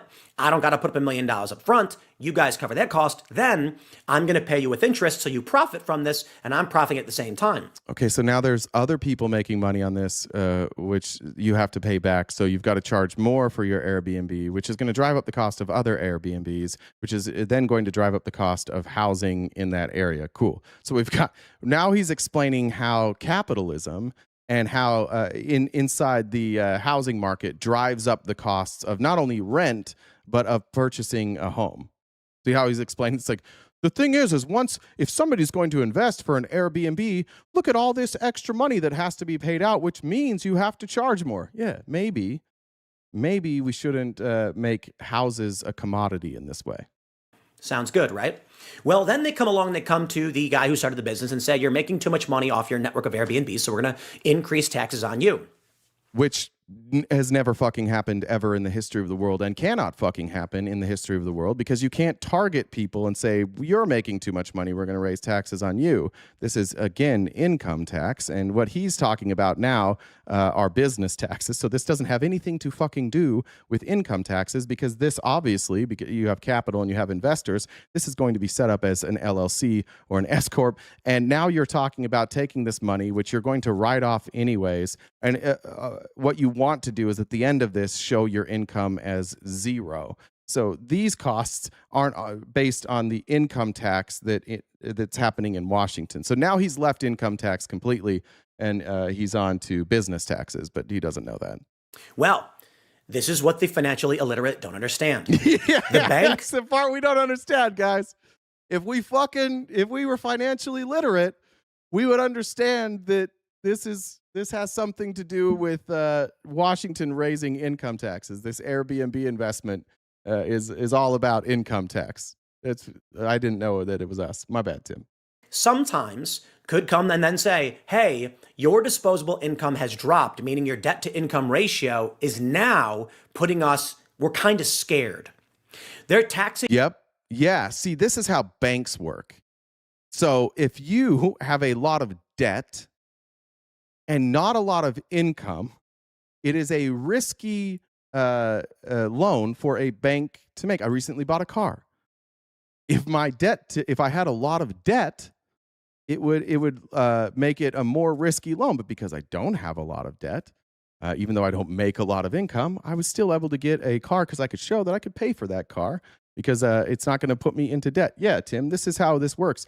What Tim's explaining now is how it's unfair that you can buy unlimited assets because you have to pay taxes. It's not fair. You should be able to have unlimited debt. And if you have to pay taxes, then you can't take out unlimited debt. And banks are going to say, hey, we loaned you on one house, but we're not going to loan on another house. Because what happens if, I don't know, the exact same fucking thing that's happening right now happens, where everybody's losing income on Airbnbs because our rates stayed so low for so long. And during COVID, nobody had anything to do. So all these wealthy people pooled their money and they went and they started buying up houses at the highest prices possible, thinking that they could rent these out for Airbnbs. And then now nobody's traveling because the economy has tanked and they're all fucked. And so the banks rightfully are like, hey, we're not going to over leverage ourselves for you. And Tim is blaming what? Taxing billionaires. We've gotten here to this point where Tim's no longer talking about billionaires. Tim's talking about just an average dude who has one Airbnb. We're so far removed from the millionaires tax in Washington that now it's just like a guy with one Airbnb that can't get more Airbnbs because of taxes. You more money, which means now instead of clearing $500,000, you're clearing $400,000. I know it's not 20%, but let's just say this. The increased tax burden theoretically can put us in a position where we're uncomfortable with whether or not you're going to be able to pay back some of these loans, because there is going to be a down season. And again, though, like we're talking income tax, like the tax burden on it, in this case, it's $1 million house. And he's renting it out for Airbnb. He made up a crazy number. You're not making $400,000 on an Airbnb. But if you did make $400,000 on an Airbnb and it bumped you into the millionaire's tax, that's on income. So you're going to hide most of that as much as you can. You're probably going to, instead of paying 37%, if you're decent at your job, if you have a decent accountant at all, he's going to show that you're making a fraction of that you're making $5,000 a year. So it's not going to move you up in the income tax bracket. You're probably going to stay right where you are. And then what are you paying? Like 1% of that, 2%, 3% of that $5,000? This is just not a real problem. This is all because Tim saw an article that said a rich person left Washington to flee to Florida so they didn't have to pay taxes. And now Tim has created this whole new scenario that doesn't exist if you understand at all how like these tax structures work. I'm trying to be fairly simplistic in how I explain this. The point is this. Increasing a tax burden on an individual can shift the debt to income ratio, negatively impacting their ability to secure more loans and start more businesses. Long story. Those aren't businesses; those are assets. You can call them a business, but again, now what's he saying? That if we raise taxes, people won't be able to buy up the entire fucking housing supply and rent it out to people who want to go on vacation. Oh no! Whatever will we do? How can we continue to live if there aren't Airbnbs? Oh no. Good argument. This is Republican economics. Short, there are 1,000,001 reasons why the business owner may then say, I have to make up this lost revenue. I have prior contracts. And Danny, I'll answer that. Why are Democrats not for a flat tax? First of all, Democrats and Republicans both are not for a flat tax. There's been like a handful of Republicans who have run on a flat tax and they get less than 1% of the vote every time. Secondly, it's regressive and you should be smarter than that. A flat tax overwhelmingly benefits the richest among us because if they're paying a 10% flat tax and they're already hiding their income, then they will get billions of dollars and they will pay the same amount of taxes as you because they're able to hide it through business structures. The only way to make a flat tax even remotely work is you have to get rid of all business expenditures. You can't write off anything. But literally nobody's for a flat tax because it's regressive. It doesn't work. It's never been shown to work. Mostly I'm against a flat tax because I can do math. So Leanne said, I make $600 a month on mine after expenses. I'm rich. Well, move to Florida now, Leanne. You got to go. Then go to the Airbnb and they say it's no longer $400 a night. It's now $475. Or they increase those costs because Airbnb is going to have its fees and they want to make back 10%. Then the individual who's coming to town who's going to use that Airbnb because they have to work and it's cheaper than a hotel says all of the costs have just gone up. When was the last time an Airbnb was cheaper than a hotel for a house? $1 million house? He's talking about $1 million house. Remember, this is $1 million loan. He's now he's got working class people renting out $1 million house because it's cheaper than a hotel. For sure, dude. For sure, that's definitely what happens. Nancy said, it's against the Washington Constitution to tax a class of people. And once again, the person may be a millionaire, but his buying power may be the same.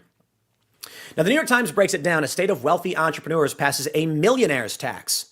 It would be the first income tax in Washington, affecting an estimated 20,000 households. Some of the wealthiest are leaving for Florida.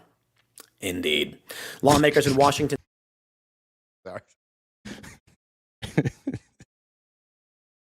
I fucking hate Tim Pool so much. Why do so many people watch this guy? It drives me nuts. This is the dumbest analysis you'll see, and he gets millions of dollars every year to be a fucking idiot. It just goes to show that if you want to make money, be a fucking idiot and talk to Republicans and just tell them Dems bad. And they're like, I'll give you money. Leanne said, I've been slacking. Sorry. Thanks, Leanne. The state have agreed to create an income tax on high earners called a millionaire's tax by its supporters that could generate close to $4 billion annually if signed by the governor, a Democrat who said he backs the bill. Critics worry it could lead to a wealth exodus, a concern underlined this week when one of Seattle's wealthiest residents, Howard Schultz, said on social media that he was moving to Florida. The measure followed by Bezos, who did in 2023. The measure to create the state's first income tax passed on Wednesday evening, one day before the end of the 26th session. One other thing to point out, Florida, what did you get for this? You're not charging income tax. So what did you get for Howard Schultz and Jeff Bezos moving? You just have some rich people living in your state now, but you're not taxing them. So what'd you get? What's this benefit? Their business stayed where it was, did not come to your state. All you got was the billionaire psycho of Jeff Bezos and Howard Schultz living there now. Cool. Jeff Bezos lives here. Yeah, because you guys are like, you can come live in the swamp. We won't even charge you. And they're like, yeah, that's a good idea. Washington's cool. I'd like living here, but I guess I can live in a swamp if I don't have to pay taxes. That works for me. Impose a 9.9% annual tax on personal earnings over $1 million, which is projected to affect about 20,000 households. That is nuts! Let's play the game, baby. Why is that nuts?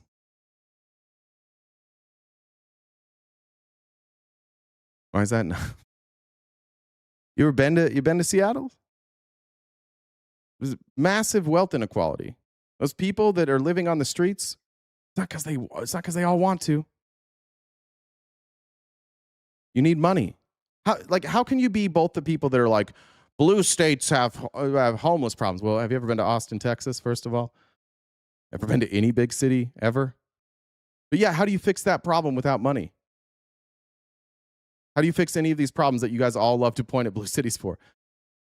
What are they doing in Austin? What are they doing in Florida? What are they doing in Salt Lake City? What are they doing in Boise, Idaho? What are they doing in Phoenix, Arizona? Nothing. They're just letting it get worse. They're not spending any money.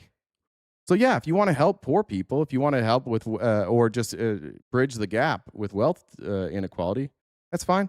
If you live in a place which is 20,000 households there that make over $1 million, yeah, they can't afford a 10% tax.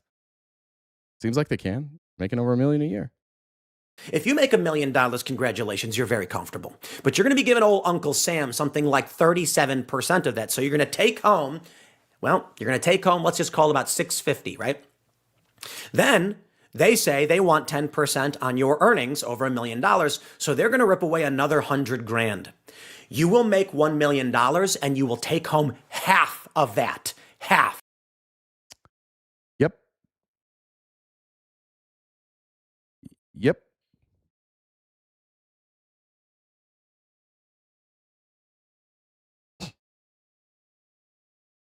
So?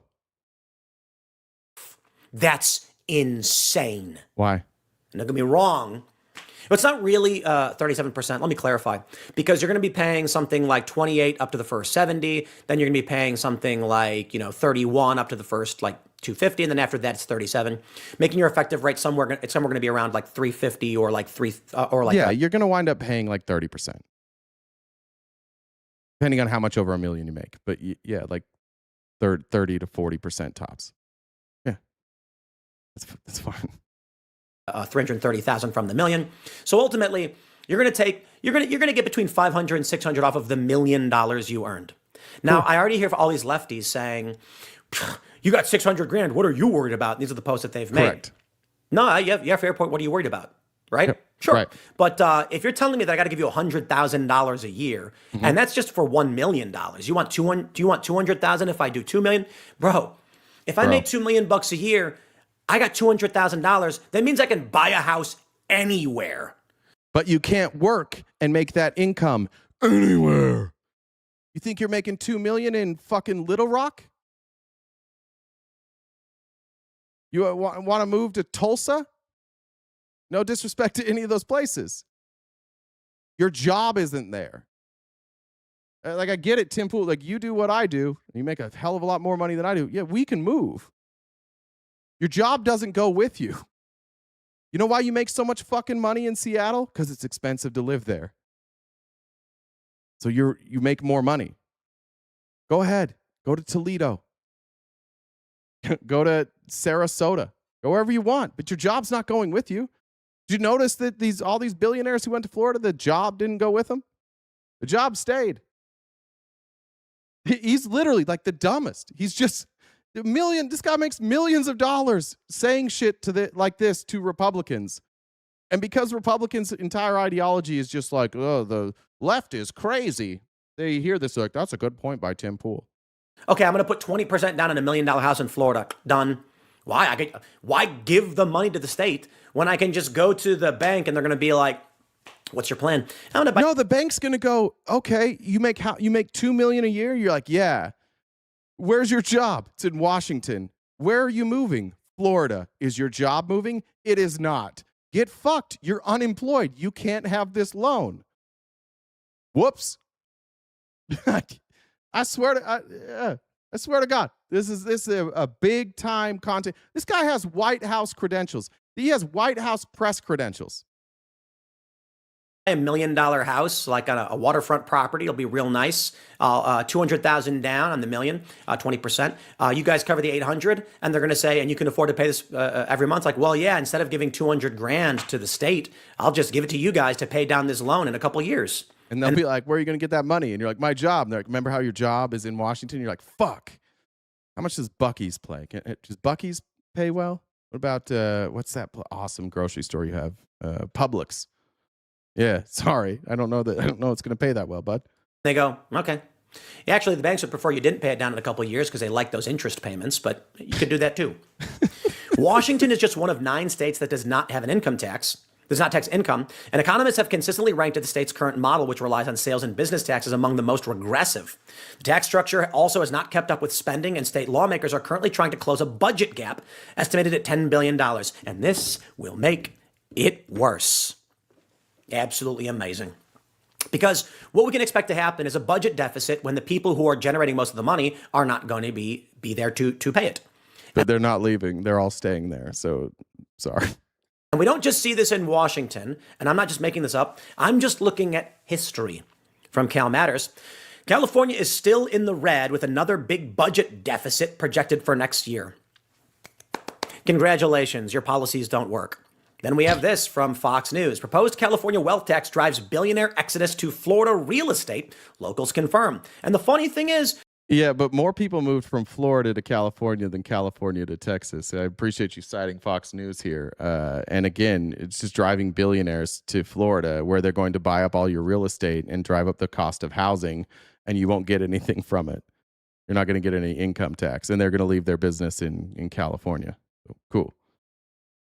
this story is just from today. So it's not just Washington, but California's wealth tax is driving billionaires. And don't forget, New York is doing it too.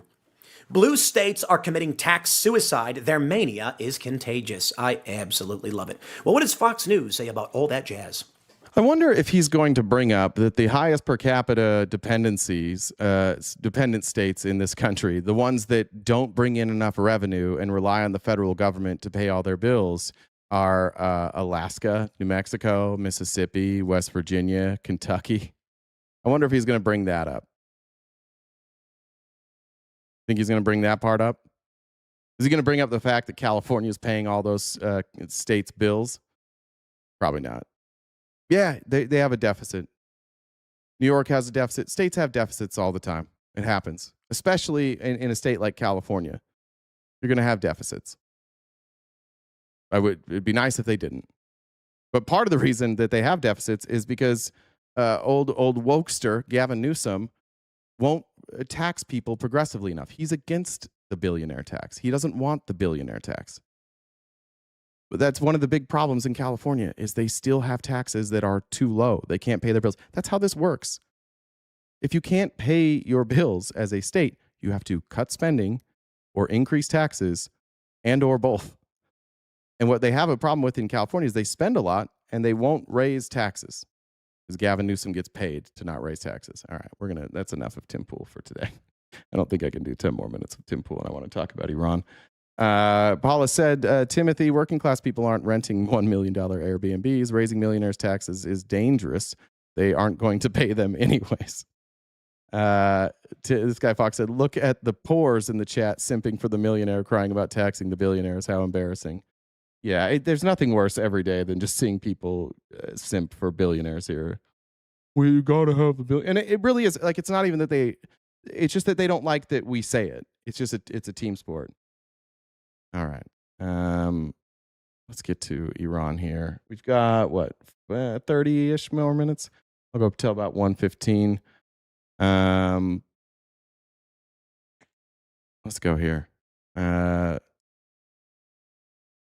I don't know what to make of this from you guys Republicans. Can you tell me before I play this what scares you about Cuba? Why are you mad at Cuba?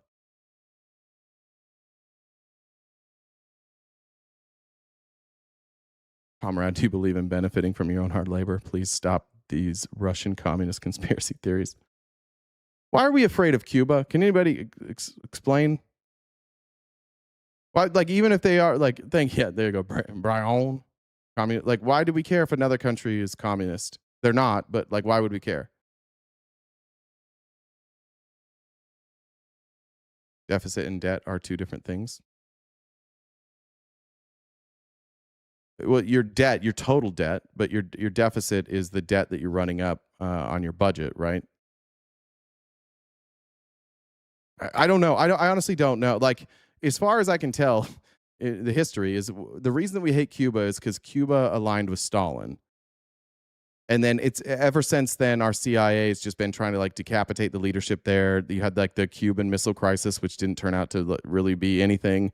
And then the United States has just like fucked with Cuba because they were friends with Russia. That's as far as I can tell. Like, I don't know what Cuba has done to us. I have no idea. Why, if communism is so bad, then why don't we just let them fail on their own? How come every time we think somebody's communist, we go in and we interfere and we try and like destroy their government? Wouldn't it be better if we just let it fail on their own? Like we talk about, you look at Cuba now, like there's all the stories of Cuba where they have like all these old cars, and it's why do they have old cars? Because you can't ship cars there because we put embargoes on them. Why are they struggling right now in Cuba? Why can't they get gas and energy? Because we have embargoes. We have restrictions on all of them. We literally choke them to death, and they were like, see communism. It's like, I don't know, but why did we do that in the first place? Because when they sided and they thought to take a more like Stalin approach, what they really wanted to do is they nationalized industries in Cuba that American investors wanted to be a part of. Same thing in Venezuela. Anytime these countries are like, hey, can we just be ourselves? And we don't really want you interfering in all of our shit. We're like, oh yeah? We're not going to interfere in your shit? Fine. Nobody can ship anything to you anymore. Right? It's like we're the abusers. Did anybody say like why we've got a problem with Cuba? I don't know, but here's Donald Trump now. Apparently now we've got to take out Cuba. Thank you very much. What do you want to see about Cuba? You're talking to Cuba. What do you want to hear from them? Well, I am holding Cuba. Cuba is a failed nation. Cuba also wants to make a deal, and I think we will pretty soon either make a deal or do whatever we have to do. We have a lot of great people that happen to vote for Trump. Not that that matters, but we have a lot of great people. America's dying slowly. I know you're new here. I complained about this with Democrats too. I'm not a Democrat. Just address what I'm saying. I don't know why you have to be like, if I'm right, then I'm right. But like that's stupid to say that I don't talk about. I don't say this about Democrats too. I absolutely do. Like what do I think when like Joe Biden was in that he was giving handouts to Cuba? I didn't see Joe Biden easing sanctions to make Cuba be an independent state. I didn't see Obama doing much for Cuba. I didn't see Clinton do much for Cuba. No, this is American policy. So this transcends Republicans and Democrats. Don't be silly. From Cuba that were violently and viciously thrown out of the country, and worse, their families were killed. And so we're talking to Cuba, but we're going to do Iran before Cuba. What is? And you know, people have been waiting 50 years to hear this story with Cuba. When I left Palm Beach today, there were thousands of people on the road. I'm sure you saw them, and they were from Cuba and from Venezuela, all friendly, waving the flag and waving the American flag. They've been waiting 50 years for what's happening with Cuba. So I think something will happen with Cuba pretty quickly. Yeah, but I can't read all your chats. Jaka, I do a lot of work here. If you have something to say, you can super chat it. You want my attention, you can super chat it. I'm not sitting here having a discussion with the chat all day. All right. So apparently now we're going to fuck with Cuba for some reason. Again, though, like I'm just tired of our government saying Cuba's a failed state. Communism fails. Could we just not try and fuck them over all the time? Could we just mind our own goddamn business for 1 second? I have no problem with the people of Cuba. Why can't they just live the way that they want to? Why can't they choose the government they want to? And if they have a government that's corrupt, it's up to them to get rid of their corrupt government. Why are we involved at all? Ouch. What did I do? Hurt your feelings? My bad. Just a reminder, we got about 40 minutes left. We're almost got the gift code wiped out. I read these memos. I don't know. Let's see. It wasn't me. Said Washington State also pays people who, oh, sorry, I missed this one. Have FMLA intermittent leave claims 80% of their pay for days they miss for chronic health conditions. FMLA is protected in other states but unpaid. I did not know that. Jamar said, shut the fuck up, Tim Pool Noodle. Thank you. No, sorry. It took me a minute. I didn't get those. Did I get this from Ryan? I think I did. When the denaturalized statement isn't the most racist MAGA thing you haven't heard this week. I did get that one. Okay. All right. Lara Trump had on Ben Shapiro, as this will introduce Iran here. Ben Shapiro, who has been heavily critical of Donald Trump over and over until he goes on Lara Trump's show, which, just a reminder, Lara Trump has no qualifications to host a show on Fox News. She's just a Trump, so she naturally has a show. And Ben Shapiro now is asked to rate Donald Trump. And I'm going to guess that his rating has something to do with Ben Shapiro being a Zionist. Totally agree with that. Now, on the complete opposite side of the coin is President Donald Trump.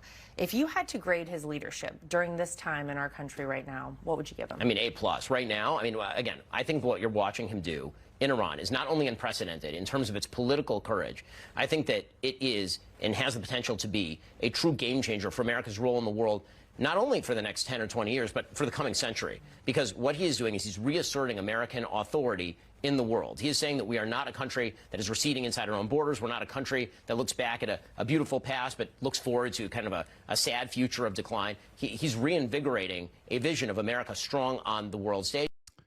Yeah. He's getting an A+ for interfering everywhere all over the world, for doing what Americans historically have done best, is not stick to themselves and go around and pick winners and losers and destroy all of our relationships with other countries. A+ as a leader, his leadership is an A+. He has the lowest approval ratings of anybody, any president at this point in their term of my lifetime. Almost all of our allies fucking hate us. He has now dragged us into a war in Iran that is leading to other countries who signed the Abraham Accords being bombed. They weren't being bombed. Now they're being bombed. Israel is bombing everybody. Certainly nobody is looking at this around the world and going, that's really, really fucking good leadership. Unless you are a Zionist, where you want Israel to control the entire Middle East, which clearly Ben Shapiro does. He understands on an innate gut level. The president's foreign policy has always been rooted in that peace through strength principle, in the idea that the best way to achieve peace is for people to understand that inside the velvet glove is an iron fist. Yeah, but peace? The entire Middle East is warring right now.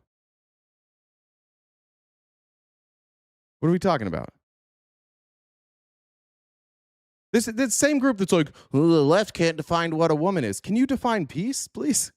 Can you explain peace? Because it seems like every time you guys talk about peace, it's like, we're going to bomb them for peace. We're going to go in and kidnap a leader for peace. Inside my velvet glove is my middle finger. I appreciate that. Fuck Ben Shapiro. You actually have to throw your enemies off their game. You actually have to make the hard decisions that make your opponents understand that they cannot cross us. And I think the president... They didn't.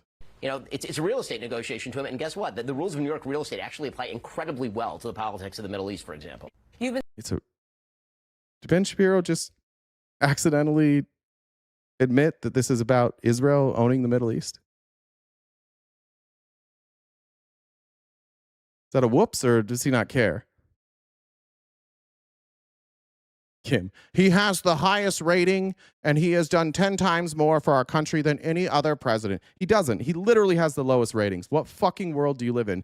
Give me one thing. Like, the Middle East has been warring for 47 years. Trump is ending it. It's not ending. He's like, what the fuck are you even talking about? How do you not know that Trump has the lowest approval rating? How do you not know that?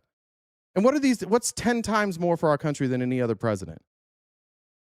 What has he done for our country? We're going to stop the show for Kim here for a second. Kim, name one thing that we can measure that Donald Trump has done for our country during this term. I bet you can't name a single thing that isn't just like your feeling. Name one thing that we can measure. We're respected again. All right, moving on from that. So generous. Let me know what Kim comes up with. All right.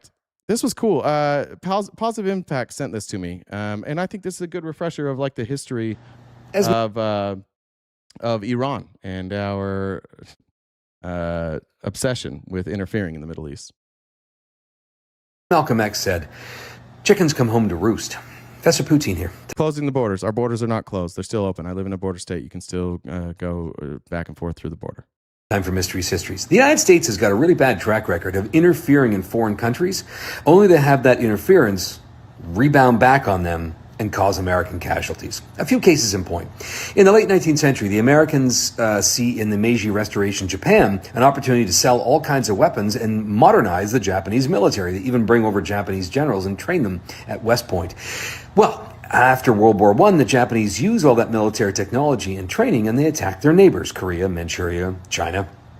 And this eventually leads the Americans to place embargoes on Japan for oil and rubber and steel and freeze Japanese assets in the 1940s, which leads to Pearl Harbor. Then 1950s, in Iran, there is a democratically elected government that has the audacity to say that the oil in Iran... Sorry, this creator is Trevor's_history_reels. belongs to Iranians. Well, this doesn't fly with the British and the Americans, so they overthrow that democratically elected government and install the Shah, a murderous king who is hated by the Iranian people, who then is overthrown by the Ayatollahs in the 1970s during the Islamic Revolution, chanting death to America.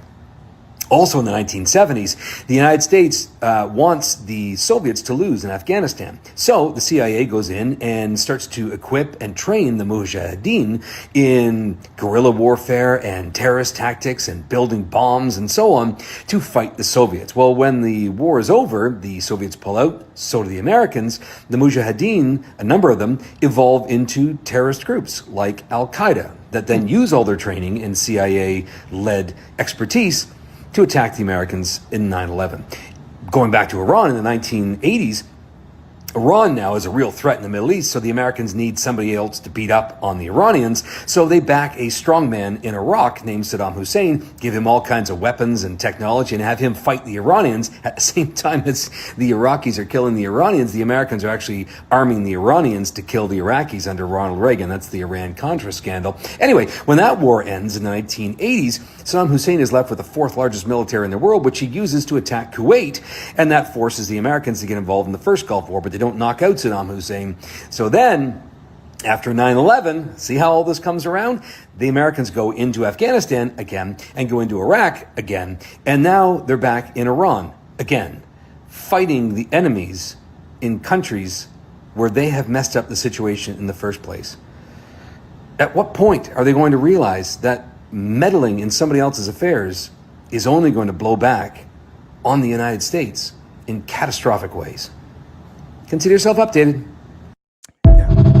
Just a reminder, this is why we are against regime change wars. Like, if you have the memory longer than the memory of a goldfish, you'll remember that this never fucking works. And we've been doing this forever. And if you frame it as like, oh, Donald Trump is doing something different than Joe Biden did, like it might feel different, or he's doing something different than Obama did, it might feel different. But what Joe Biden did, what Obama did, and frankly, what Trump did in his first term is not do the same shit that fucked us every time. And then this time around, because Trump surrounded himself with dipshits who want to play war, now they're like, what if we just went back to the same shit we used to do? This will destabilize the Middle East for decades again, which, look, the truth is there's a lot of people that want that. Specifically, Israel wants that. Israel wants the ability and the justification to wipe people out. Israel just wants to take out who they perceive as their enemy, and Israel wants to run the entire Middle East. And so they dragged us into this dumbass war. Don said, I live in Washington. If I made $1 million a year, I would pay that tax with a smile on my face to stay here. Yes, Washington is expensive, but you couldn't pay me enough to move to Florida. Same. Yeah. I don't mind visiting Florida. I think there's some cool things. I like the outdoors. I like fishing. There's obviously a lot of good golf in Florida, but the problem with Florida is that it's Florida. If I had to choose Washington or Florida, I think I would also choose Washington. All right. Here is Chris Van Hollen saying what I think a lot of people have said over and over, but the truth about why we are currently bombing Iran is very, very fucking simple. And if you ask the Trump administration why we're bombing Iran, they will basically agree with what Chris Van Hollen says here. So I know that Chris Van Hollen's a dirty lib who doesn't take AIPAC money, and how dare he not take AIPAC money. But he's saying the same thing the administration's saying. He's just not bragging about it, so I don't think MAGA knows that they're saying the exact same thing. Absolutely not. This is a war that's making America and our allies less safe. We see constantly shifting rationales, no end game. We've taken the lid off Pandora's box without having any idea where this will land. In the meantime, we've lost 7 American soldiers, others 10 scores wounded, Iranian civilians killed, including scores and scores of Iranian schoolgirls. And we have a president who has no idea where this is going, or a Secretary of Defense who knows what he's doing. So that's an incredible indictment, what you just said. I don't think I've heard the... This was last week, so I think this was on the 12th, maybe. Yes, 13 now. Clarity of that kind of indictment as clearly as you just provided. Is that message being heard by this administration? Is Donald Trump hearing the criticism, both from people like yourself in the Senate, but even some in his own party? I hope it's punching through to the president, because we all remember when Donald Trump pledged during the campaign to keep America out of foreign wars, especially more wars in the Middle East. And we all know what happened in Iraq. The United States got sucked in. We were there for a long time, and it did not, in my view, serve American interests. And yet Donald Trump has plunged us into the exact same situation. Now, I did hear Israeli Prime Minister Netanyahu a little while ago saying he's been waiting 40 years, these are his words, 40 years for this to happen. He just happened to find an American president after 40 years that was stupid enough and reckless enough to do it. He got him. Boy, did he get him. We just had to get the dumbest one. As soon as, and the dumbest, most arrogant one. Trump, second term Trump. That's all he was waiting for. Netanyahu has been using this same lie on every fucking president. Everyone. There's an imminent threat. They're about to attack. You must preemptively strike Iran. And every president up until Trump has been like, no. And they've all been right. And now Trump comes and does it. And you ask him what the imminent threat is. And he's like, my feelings. And MAGA's like, yeah, that's right. His feelings. That's good enough for us. You don't see this? You honestly, to MAGA, like, you don't see that Netanyahu, have you not seen the clips of Netanyahu saying this for 40 fucking years? And there was never any imminent threat. For 20 years, he's been going, they chant death to America. Okay, did we have death to America? Did they get ICBMs? Did they build a nuclear weapon? Oh, they didn't do anything? Just some people said death to America? It's not an imminent threat. Donald Trump's just a dipshit. If Donald Trump said the opposite, if Donald Trump was saying what I'm saying now, that we should not be involved in Iran, you would all just say that. You know how I know? Because that's what he said. When things were going bad for Obama, when Obama's poll numbers dipped, he said he's going to bomb Iran to distract people from his shitty poll numbers. When Biden's poll numbers slipped, he said he's going to bomb Iran to distract from his shitty poll numbers. And neither one of them did it. And then Trump hits historic low poll numbers and bombs Iran. You don't see that? Honest to God, you don't see that? I need an answer from you. How the fuck do you not see that? How come he gets it wrong with everybody else? Everybody else is going to bomb Iran for bad poll numbers, and then Trump gets bad poll numbers, bombs Iran, and you're like, no, it wasn't.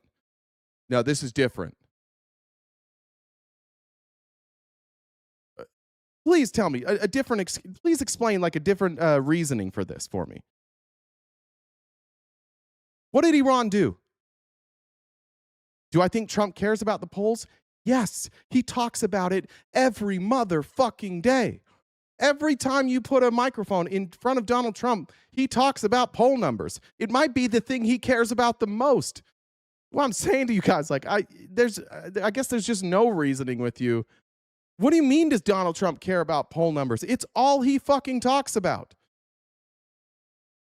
All right, moving on here. Danielle said, did your mom say what got your dad to turn on Trump? My dad is still full MAGA, hoping he sees the light one day. I don't remember if she told me what it was. What I brought up when we were talking about it at the time, I think it was the immigration stuff. I think it was the way that he was, putting people out in the streets. And I don't think my dad is a compassionate person. He's not a violent man. I don't think my dad ever hit me. I'm pretty sure. I don't think my dad ever spanked me or hit me. My mom did. She'd pull out the wooden spoon, but I don't remember any time ever seeing my dad be violent. I know like one time he and my brother got into like a physical altercation, but it was more like my dad like holding him back when my brother was mad. So my dad is a peaceful person that way. So I can imagine that would be what turned, but I don't know for sure. I'll find out.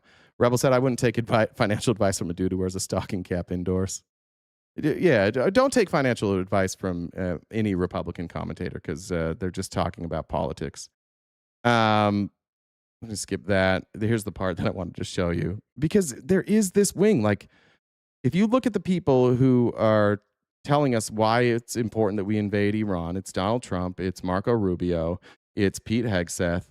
When we talk about commentators, it's people like Mark Levin here, it's Ted Cruz, and they're all saying the same thing. Not one of them is explaining an imminent threat, which is what is required for the president to launch these types of attacks. That's why everybody wants to know what the imminent threat is. Because in order for him to attack another country, there has to be an imminent threat. Otherwise, he doesn't have that authority. And once again, Republicans, I will ask you in the chat, and I'll try and watch, what was the imminent threat? And let's look up imminent here. Let's get the official definition so we can compare it. Here we go. Imminent means about to happen. So a threat that was about to happen. What was the imminent threat? We can't say that they were about to attack us because they didn't have any ability to attack us. They don't have ICBMs. They don't have a nuclear weapon. There was no ability for them to attack us. So what's the imminent threat? While we're doing that, I want to again show this is a religious war. We are fighting this war because Netanyahu dragged us in there. And the neocons, the people who cheerleaded us going into Iraq and Afghanistan, it's the same guys, still Mark Levin. It's the same people who wanted to drag us into those endless wars because Israel wanted to drag us into those wars. It's the same exact people. They just have co-opted Donald Trump now. But listen to how they speak about this war. You will not hear them talk about an imminent threat. They will just talk about Jesus. Commander-in-Chief, Donald Trump, who's facing the same kind of ugly internal forces as Roosevelt did, who's facing the same kind of enemy that Jefferson did. They were sending assassins? Who were the assassins they were sending? And Madison did. Just remember this. This is a righteous war that seeks peace. What's righteous about it? Peace. Again, changing slightly the quote from who are the assassins that are sitting in jail? By the way, assassins that are sitting in jail wouldn't be an imminent threat. They're in jail. Madison in 1815, peace is better than war, he said. But war is better than nuclear annihilation. They didn't have a nuclear weapon. He said war is better than enslavement. Were they going to enslave us? War is better than nuclear annihilation. I ask you. Okay. I ask you. What do you think Jefferson and Madison would do in these circumstances today? What do you?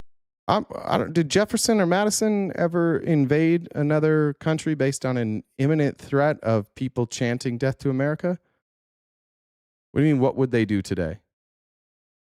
There weren't enemies of America there? What do you think Franklin Roosevelt would do in these circumstances today? Or Abraham Lincoln or George Washington or even Ronald Reagan when they didn't have nuclear weapons in Iran? What do you think they would do? Nothing. 100% of presidents who have dealt with a nuclear Iran didn't bomb them. And not like a nuclear weapon Iran, just Iran that has a nuclear program.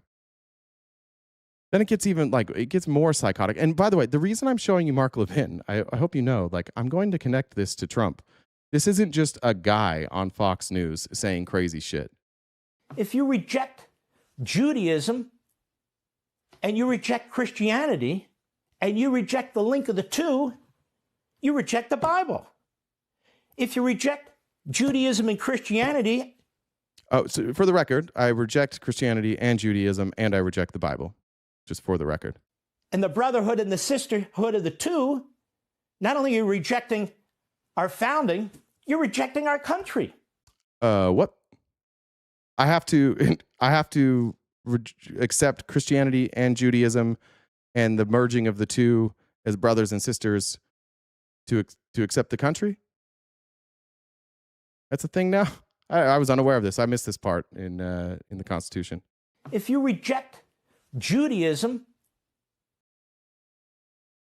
again, I'll connect this. Now, for anybody who doesn't like this war, Mark Levin, he wants to tell you who you are. is operating in the tradition of our greatest peacetime/wartime presidents. Despite the outrageous media coverage in this country, despite the constant efforts under Operation Sabotage by a Democrat Party that is hell-bent on losing this war, that is hell-bent on undermining What is the Operation Sabotage here? Don't bomb schools. Tell us why you're there. Is that's the sabotage? Leanne said, we got Ukraine to give up their nukes. Look what happened to them. Oh, that's a really good point, actually, Leanne. Really good point. The commander-in-chief that is hell-bent on undermining our armed forces, and yes, is giving aid and comfort, propaganda to the enemy, as are individuals who I call the woke right neo-fascists, who are stirring. If you don't want war, you are now, and you're on the right, you are a woke right neo-fascist. The anti-Semitism pot, who are stirring the trash Christian pot. They are no different than the same voices we heard in the 1930s, and just as disgusting, evil, and reprehensible. The Americans in the 1930s that were anti-Semitic were Christian. The Nazis in America were Christian. They didn't have a brotherhood with the Jews, and they were conservatives. So I guess that's you guys. He's calling any Republican who doesn't support regime change war Nazis. If you don't support going over to Iran and starting a war to decapitate a regime, you are a Nazi, just so you know, which makes a ton of sense. Makes a ton of, because the Nazis historically were not intervening in other countries. They were not invading. The Nazis historically were isolationists. They weren't trying to take over Europe or anything. Yeah. All this talk about this war wasn't imminent. Why did we decide now? Yeah, good question. All this talk about what is the mission. Yep, good All question. of this is used to try and obstruct, undermine, dispirit, and divide this nation. Oh, sorry. If you ask questions, you're undermining this nation. So I'm sorry. I didn't know that. I didn't know that we could expect answers from our government as to why the fuck we are bombing Iran. That's my bad. I didn't know that was undermining the nation. I didn't know that we were under a monarchy here where whatever the leader says goes. My bad. At a time when Donald Trump is doing... You are supposed to support the President of the United States of America. No, you're not. No, you're not. You're supposed to support the Constitution.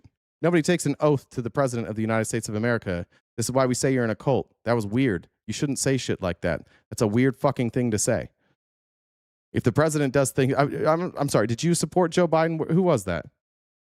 Who was it that said that? Big Joe Biden fan there? How many of you guys were so supportive of Joe Biden? How many of you are big fans of Barack Obama? Well, they weren't real presidents. This is a real president. Goddamn cult. What great presidents do. Shame on you, Democrats, for what you are doing to this country. You will be remembered forever. You will be remembered as the isolationists of the 1930s. Shame on you, woke right neo-fascists. You will be remembered as the isolationists of the 1930s that he is talking about were the Nazis. The Nazis in America were not isolationists. They agreed with the Nazis. They didn't want us to stop the Nazis. No Democrats are saying there's this invading force in the Middle East and we agree with them, so we're going to let them invade. That's the Republicans. That's you guys and Israel. The direct connection, like you want to draw the most direct connection to the Nazis, and now Zionists and Nazis are very fucking similar. Very fucking similar. They believe that they have a God-given right to that land. And they think that the Palestinians, for example, the folks in Gaza, do not. And so they get to treat those people with disdain. They get to murder those people because God gave them that land. They are the master race for that land. Just like the Aryans in Germany thought, we are the master race here. We need to get these people out. This land was for us. And then they started attacking other countries around them, which is exactly what Israel did. The most direct connection you could make if you're going to compare history is like Germany and Israel. It's the same. Those would be the two characters on the plot line. Like if this is a remake, that's them. They've taken the Palestinians. They've put them in camps. They starve them. They brutally murder them. They seize their assets. They've seized their rights. They've completely obliterated their land. They do not have, like, they are treated as second-class citizens. They literally have, like, armed guards to keep them where they're at. Like, that's the most, I don't know if there's, like, been an example since the Nazis that is more closely aligned than what the Zionists and Israel is doing. Yeah, I get that those people are Jewish, but that doesn't, like, it never really was about being Jewish. It was about a belief that, like, the homeland is yours and you can justify all sorts of abhorrent behavior to somebody who you believe that homeland doesn't exist to. It's the most direct comparison. But what we have here is that in this situation, this would have been America going and being like, you know what? Fuck Poland, dude. Fuck Poland. They don't even like the Americans. Fuck them. Fuck fuck Britain. Fuck these countries. We're going to go help the Germans in Poland now. Italy, you want to come along? Yeah, Italy's with us too. We got Italy over here too. That would be the comparison to what we're doing now. This is like if we sided with the Germans instead. This is Mark Levin just rewriting history here. Unpatriotic, anti-American, Jew haters, that you are, I ask you. See how they always do that? You want to play? I thought you guys didn't like identity politics over there. We can't criticize genocide without being anti-Semitic. I don't think this has to do with being Jewish. I think it has to do with this belief that you are the master race. It has nothing to do with your religion. I don't know. I don't know a single Jewish person in my life that is a Zionist, and I think that's great. Most of the Zionists I know are not Jewish. What do you think Jefferson and Madison would do in these circumstances today? What do you think? All right, we already saw that part. What do you think they would do today? Probably not side with Israel. That's just my guess. All right. Then Trump had woke up with his explosive diarrhea and jumped on the toilet and decided, and this is why I showed Mark Levin, to write a novel about how great Mark Levin is. Mark Levin, a truly great American patriot, is somewhat under siege by other people with far less intellect, capability, and love for our country. Mark is tough, strong, and brilliant, hence the nickname The Great One, which was given by Sean Hannity, because Sean Hannity is also a Zionist. Mark would often do Sean's show speaking as a lawyer, and Sean realized then, as others did, that he was special. Mark Levin was not looking to do television, radio, or anything else. He just was a guest on Fox News once a week because he didn't want to do television. But he was drafted by the very smart people who understood that there are a few like him. He is a true conservative and intellect, far smart.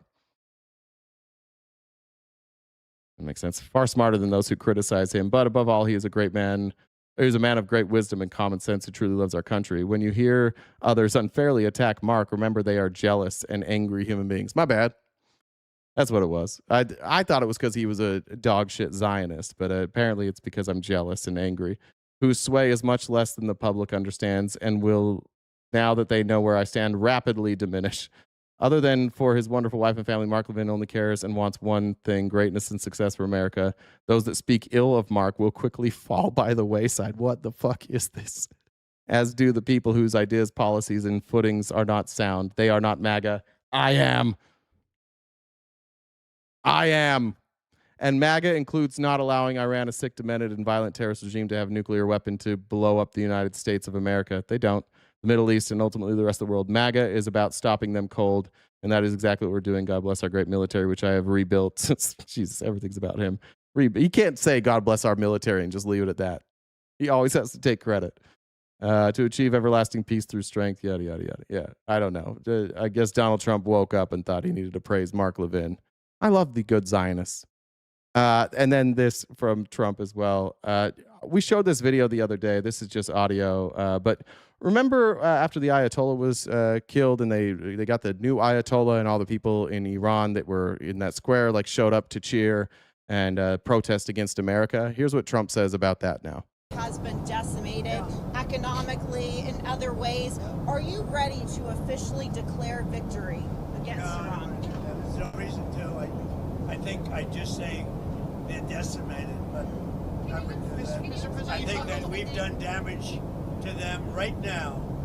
If we left right now, it would take them 10 years and more to rebuild. But I'm still not declaring it over. Our military is incredible. The job they've done is just incredible. And the problem is that when you look at fake stories written by you people, written by and generated by AI, it's incredible. And I just wonder, like Jeff, do you know that these are fake stories? Did you know that the rally of 250,000 people, the supposed rally, was fake? Did you know that? He thinks that was AI. Trump thought that those people, he calls it a rally because he's an idiot, but he thought that those people that showed up, that was an AI generated image. Because he's not allowed to be told like bad news. He's not allowed, people around him aren't allowed to be like, oh, actually, there's a lot of support for this regime in Iran. So they just lie to him. They're like, no, dude, that's just AI. He's like, oh, yeah. You saw the reporting on it. But you wrote about it. You talked about it. And you knew it was fake. It was AI generated. No, I didn't know it was fake. You knew it. You knew it. Anybody that knew the country knew there's not 250,000 people. That's how soft this guy is. Anything that goes against his narrative now is AI. It was fake news before. Thank God he's got AI now. He can just blame AI for everything.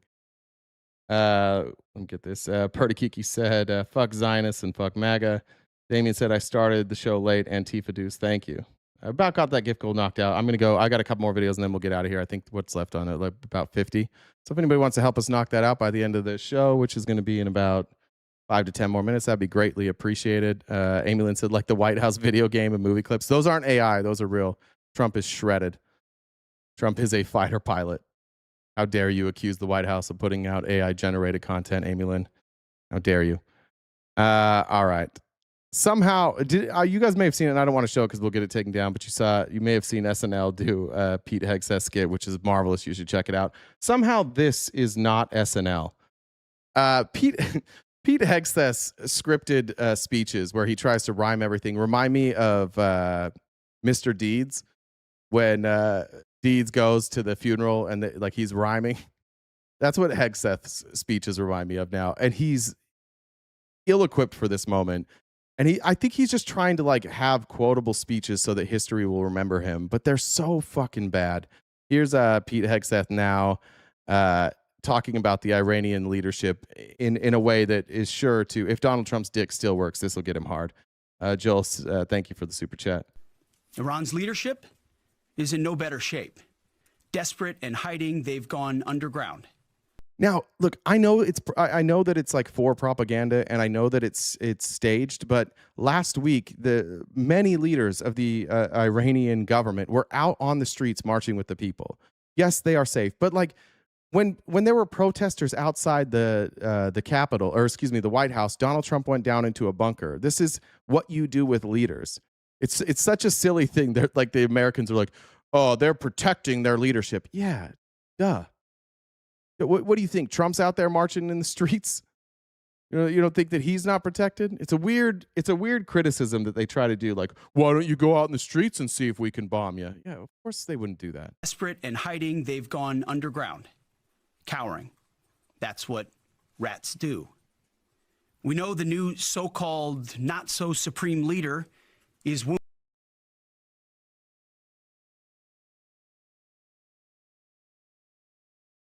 He's 14 years old. The so-called not-so-supreme leader, check, fucking nailed it. It's a Secretary of Defense. It's a fucking Secretary of Defense. What is this guy doing? Wounded and likely disfigured. He put out a statement yesterday, a weak one, actually, but there was no voice and there was no video. It was a written statement. He called for unity. Apparently killing tens of thousands of protesters is his kind of unity. Iran has plenty of cameras and plenty of voice recorders. Why a written statement? I think you know why. His father, dead. He's scared, he's injured, he's on the run, and he lacks legitimacy. It's a mess for them. Who's in charge? Iran may not even know. Oh, so you don't know? Sounds like your intel's pretty fucking good. None of you know who's in charge now? How are you going to know who to go get? None of you know? With every passing hour, we know, and we know they know, that the military capabilities of their evil regime are crumbling.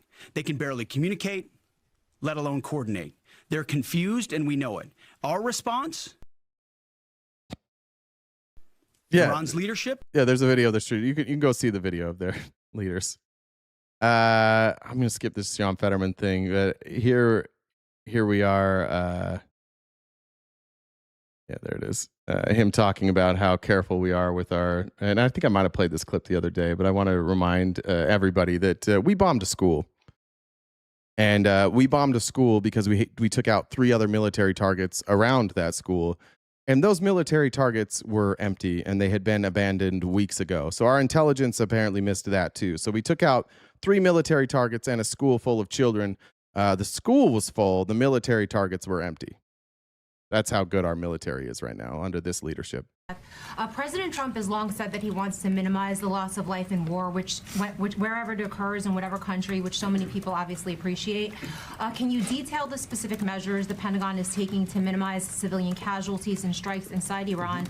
And secondarily, is the Pentagon prioritizing replenishment of precision-guided munitions, long-ranged strike weapons, or air defense interceptors? And can you share any details on which systems are being prioritized?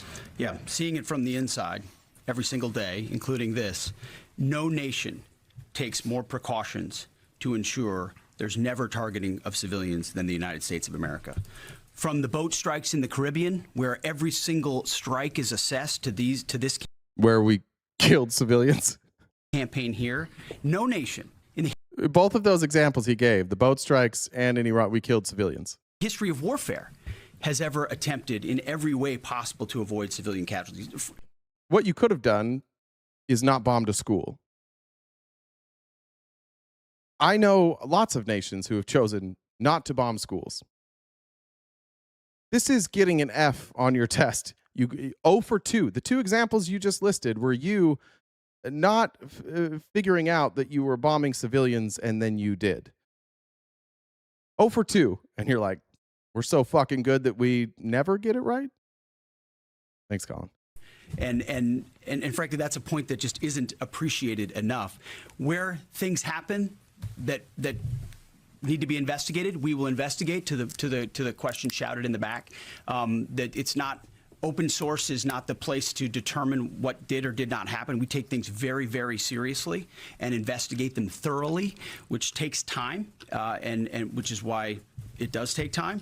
But ultimately, it takes time, which is why it takes time. We investigate these things thoroughly, but we did bomb a school and lied about it. And Trump said it was Iran. They stole one of our Tomahawks and then bombed their own school 100 yards from the targets that we had taken out. Ultimately, unlike Iran, who targets civilians indiscriminately, who we've seen in the intel moving rocket launchers into civilian neighborhoods, near schools, near hospitals, to try to prevent our ability to strike. Israel does that too. And it's the same justification Israel used to murder kids as well. Don't bomb the school. If they move the weapons there, Don't bomb them. Do that. What are they going to do? They can't bomb us. They don't have ICBMs. They weren't bombing anybody until we started bombing them. They were just minding their own goddamn business. That's how they operate. And then they set, the targeting of drones and missiles toward civilian targets, hospitals, hotels, airports. CENTCOM's been very good about putting that information out. Yeah, but you guys are doing that too. See, and everything now that they're accusing Iran of doing, the United States and Israel are doing. Like, we're bombing schools, we're bombing airports, we're bombing apartment buildings, we bombed hospitals. Everything he's accusing Iran of doing to make you think that Iran is evil, we're doing the same thing. And I just want to point that out. Like, it's not a defense of the Iranians. It's that, like, we do it and we think it's justified when we do it. And that's why these regime change wars never work. Because if we were actually going to do a regime change war that was going to be effective, what we wouldn't do is create radicals on radicals on radicals by not being selective with our targets. How terrorist regimes fight. They target civilians. We do not. And I can tell you this administration and this Pentagon focuses on that very, very closely. Yeah. Except for you didn't. All right. Last thing. This is retired Major General Randy Mariner. And we also have, I have a video here from Andy Kim. Now that they have gotten classified briefings, it turns out there is a department in the military called the Civilian Protection Center, which is supposed to help military generals make clean strikes and try and prevent as many civilian casualties as they possibly can. And it turns out that this administration and Pete Hegseth specifically have actively taken steps to make it less likely that they are going to have clean strikes. General, earlier this evening, we had a former Pentagon official whose entire career and work there had been dedicated to minimizing the possibility of civilian casualties. And we talked to him about what happened at the Iranian girls' school. Do you believe, given the direction the evidence is heading, the finding from this probe that the U.S. is in fact responsible, that responsibility goes all the way up to Hegseth? I do not know the facts behind the situation. It's important to remember that this man has far more experience than Pete Hegseth, by the way. Secretary of Defense reduced personally the number of people available to investigate these kinds of potential issues from 200 to only 40. That is indicative of the fact that it falls into his umbrella of, we're not going to have any idiotic rules or whatever. Those rules are meant to be able to ensure that we only hit military targets, that we minimize or recognize whenever civilian targets are hit. We improve our rules. We apologize. We in many cases have provided financial restitution to those families that were impacted. I don't know where this is going to go. I only know that this administration is absolving itself of all responsibility of the traditional rules of war and engagement under the Geneva Convention. Okay. So he gutted that whole department. And when he was bragging openly about, we're no longer going to be restricted by silly rules of engagement. What he did is he went in and he took what was it called? I wrote it down here because I couldn't remember. Civilian Protection Center, and he gutted it. He cut it by he has a third of the staff that he had then. So you can see, like, if you cut the staff by a third, you can see how that you might run into some problems there. And then last thing, because I just want to show Pete Hegseth crashing out, and a reminder that we have had a lot of secretaries of defense. I've never heard a single one of them speak so politically. I've never heard any of them talk to the media as if the media was an enemy. What they almost always do is they come out and they explain their mission, they explain what they're doing, and they have been trained since they entered the military not to be political, to avoid even the appearance of being political.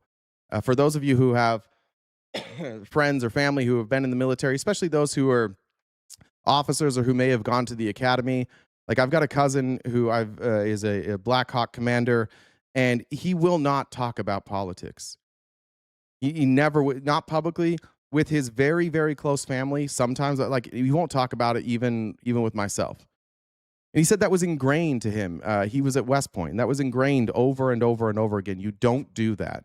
Your job is to serve the American people. You swear an oath to the Constitution, and the commander-in-chief is your commander-in-chief, and you don't get a say in that, but like you operate with the commander-in-chief in mind, and you do nothing to make our military look political until Pete Hegseth came around, which is why it never made any sense to take a Fox News host, one of the most hyper-political people in this country that you could have chosen, and make him the Secretary of Defense. It's cool for MAGA because they finally have a Secretary of Defense who's saying what they're thinking, and they're like, oh, finally somebody telling the truth. No.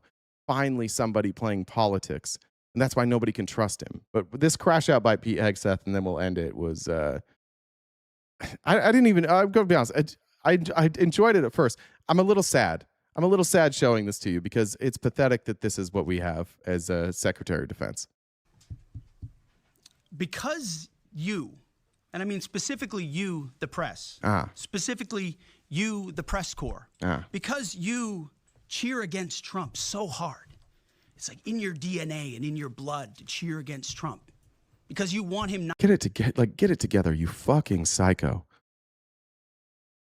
You're the Secretary of Defense, and you're going to dismiss any criticism of you and the military as Trump derangement syndrome. These are the softest, most bitch-ass people you've ever seen. Like, fuck meritocracy. You are the most thin-skinned, whiny little bitch that we've ever had stand in front of a microphone on behalf of the military. Not to be successful so bad, you have to cheer against the efficacy of these strikes. You have to hope maybe they weren't effective. Maybe the way the Trump administration has represented them isn't true. So let's take half-truths, spun information, leaked information, and then spin it. Spin it in every way we can. How about you shut the fuck up and lead the troops? Stop crying about the fucking press. You little bitch. This is embarrassing on every level. This crybaby fucking bitch. I don't like the coverage I'm getting. Toughen the fuck up. You think it's fun all the time, like being in a spotlight? Like, Jesus Christ, man. Toughen the fuck up. Do your goddamn job. Why are you running cover for the president right now? Answer the questions and leave. Leave your emotions behind. We don't need to know about your feelings, about how it makes you feel sad that people criticize you. Do your fucking job. You know why people criticize you? You keep making mistakes, and then you don't own your mistakes. Nobody would criticize you for bombing a school if you didn't bomb a fucking school. Nobody would give a shit. Nobody would bring that up. Nobody's going to tell you bombed a school when there was no school that was bombed. Don't bomb a fucking school. When you tell us there's an imminent threat and we ask you what the imminent threat is and you go, oh, I don't know, I'll tell you later. Yeah, you're going to get criticized. This is why people were afraid. They're like, I'm not sure if he's up for it. I don't know if he can really hack it in this job. He seems kind of like a bitch. Turns out he is a bitch. To try to cause doubt and manipulate the public mind over whether or not our brave pilots were successful. How many stories have been written about how hard it is to, I don't know, fly a plane for 36 hours? Shut up! Shut the fuck up, you bitch! How come you're not writing puff pieces? You didn't fly the plane for 36 hours. Nobody's going after those pilots. Not one fucking person is going after those pilots. Every person who has ever talked about those pilots praises them. They're criticizing you. You know what you didn't do? You didn't fly a fucking plane for 36 hours. You don't get to ride on other people's accomplishments. You're doing a dog shit job, so you get criticized. Well, if you criticize me, you're criticizing them. No, I've never seen a single person criticize the pilots who did the first bombing. In fact, every bit of criticism has been about you and Donald fucking Trump because we don't know why the fuck you're bombing them. And we understand that the members of the military have to follow orders. We get it. We don't blame, at least I don't blame them. I haven't heard a single person blame them. And you know what they probably don't care about and probably don't want? A New York Times article about how hard their job was. I've never met any of these people in special forces, and I don't know a ton, but I've never met one of them that's like, you know what, it frustrates me that I don't get enough media attention. No. You think people join special operations for media praise? Do you know anybody that joined special operations so that they can be in the media? What, Tim Kennedy? Is that about it? Who's the redheaded guy that claims he killed bin Laden? Like that's not what they want. They like being they like being low key. That's part of their job. You don't want to know who these special operators are. That puts a target on their back. Jesus Christ, man. Has MSNBC done that story? Has Fox? Have we done the story how hard that is? Have we done it 2 or 3 times so that American people understand how about how difficult it is to shoot a drone from an F-15 or 16 or F-22 or F-35? Or what it's like to man a Patriot battery? Or how hard it is to refuel midair? Yeah, you didn't do any of that. Shut the fuck up. You didn't do a goddamn bit of that. Nobody's criticizing the military. They're criticizing you. This guy's so fucking pathetic on every level. No accountability.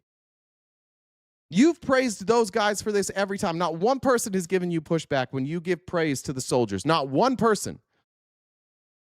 Now he's using those soldiers. You want to talk about like, oh, well, the Iranians, they keep putting these schools by their military bases. What are you doing right now? You're using soldiers to shield yourself from criticism? Are you putting the soldiers in front of you so that nobody can criticize you? Why don't you talk about these people instead of me? Why don't you not be a bitch every day you show up in front of a microphone? Giving the American people an understanding of how complex and sophisticated this mission really was. There are so many aspects of what our brave men and women did that because of the hatred of this press corps are undermined because your people are trying to leak and spin that it wasn't successful. It's irresponsible. And folks in this room are privy to that information because of the proximity here in the Pentagon. It's an important responsibility. What have they spun? What's the spin on these attacks what criticism have they offered to anybody? It's just about Hegseth. You're not capable. You're thin-skinned. You're a crybaby bitch. That's what people have leaked. And they leak that you guys are dysfunctional, and you are. And time again, classified information is leaked or peddled for political purposes. Yeah, people leak and peddle it because they don't trust you, man. If you're the leader of the military and you can't stop leaks, it's because people don't like they're afraid working for you. They don't trust you either. They wouldn't leak that information if they thought you were an effective leader. No self-reflection there. How come there's always so many leaks out of the Trump administration? Oh, I don't know. Maybe because you guys are fucking lunatics. And the people that have been doing this their whole career that know what the fuck they're doing are tired of Trump bringing in dipshit Fox News weekend anchors to tell them how to do their fucking job and not be secure. Maybe they don't think you're very safe because you leak classified information to a journalist on a group chat that none of you knew was on that group chat. You didn't even bother to pay attention to who you were giving classified information to. That's the journalist's fault. Actually, he should have removed himself. Maybe, but also you shouldn't have had him on that group chat like every other fucking Secretary of Defense ever. To try to make the president look bad. And what's really happening is you're undermining the success of incredible B-2 pilots and incredible F-35 pilots and incredible refuelers and incredible air defenders who accomplished their mission, set back a nuclear program in ways that other presidents would have dreamed. How about we celebrate that? I think people did, but then it turned out you didn't obliterate their nuclear program because we're back bombing them. So it turned out, and remember, when that happened, we were like, all the intel says we didn't destroy their nuclear capabilities. And Hegseth came out and yelled, you guys are all fucking fake news. And then here we are back bombing their nuclear capabilities that set them back for years. We were told 3 to 5 years. How about we talk about how special America is, that we have these capabilities? I think it's too much to ask, unfortunately, for the fake news. Oh. So we're used to that. Oh. But we also have an opportunity to stand at the podium and read the truth of what's really happening. And the reality is, you want to call it destroyed, you want to call it defeated, you want to call it obliterated, choose your word. None of those words would have been accurate. Those would have all been lies. So now you're asking the press to lie. This was an historically successful attack, and we should celebrate it as Americans, and it gives us a chance. It wasn't. Here we are, 7 months later. It wasn't. Everything he freaked the fuck out about here, all the crybaby bullshit here, he was wrong. To have peace, chance to have a deal, and an opportunity to prevent a nuclear Iran, which is something President Trump talked about for 20 years. Yeah. We deserve better. Kay says, or Seeking for Hope, excuse me, says, so last 20 until April, but no one and nothing deserves it more. Love my Jay and Jen in this incredible family. Thank you so much. You did not need to do that. Appreciate that. Did I miss any here? Christy said, war is a zero fail mission. Fails need remorse. Yeah, just some accountability out of this administration would be nice. It'd be nice for them to just ever admit that they did something wrong. Sully said, Antifa dudes, love you guys. Appreciate that, Sully. And Shane said, sending my Monday $2 reminder MAGA. Trump has done more to harm world relations than the last 3 Republicans combined, which is actually kind of an impressive feat when you think about it. Colin, thank you for the super chat, as well as Joel. I think I got those. Check one more time, and I think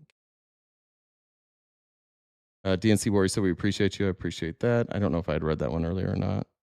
I think I got all those. All right. We will be back tomorrow morning at 9:30 a.m.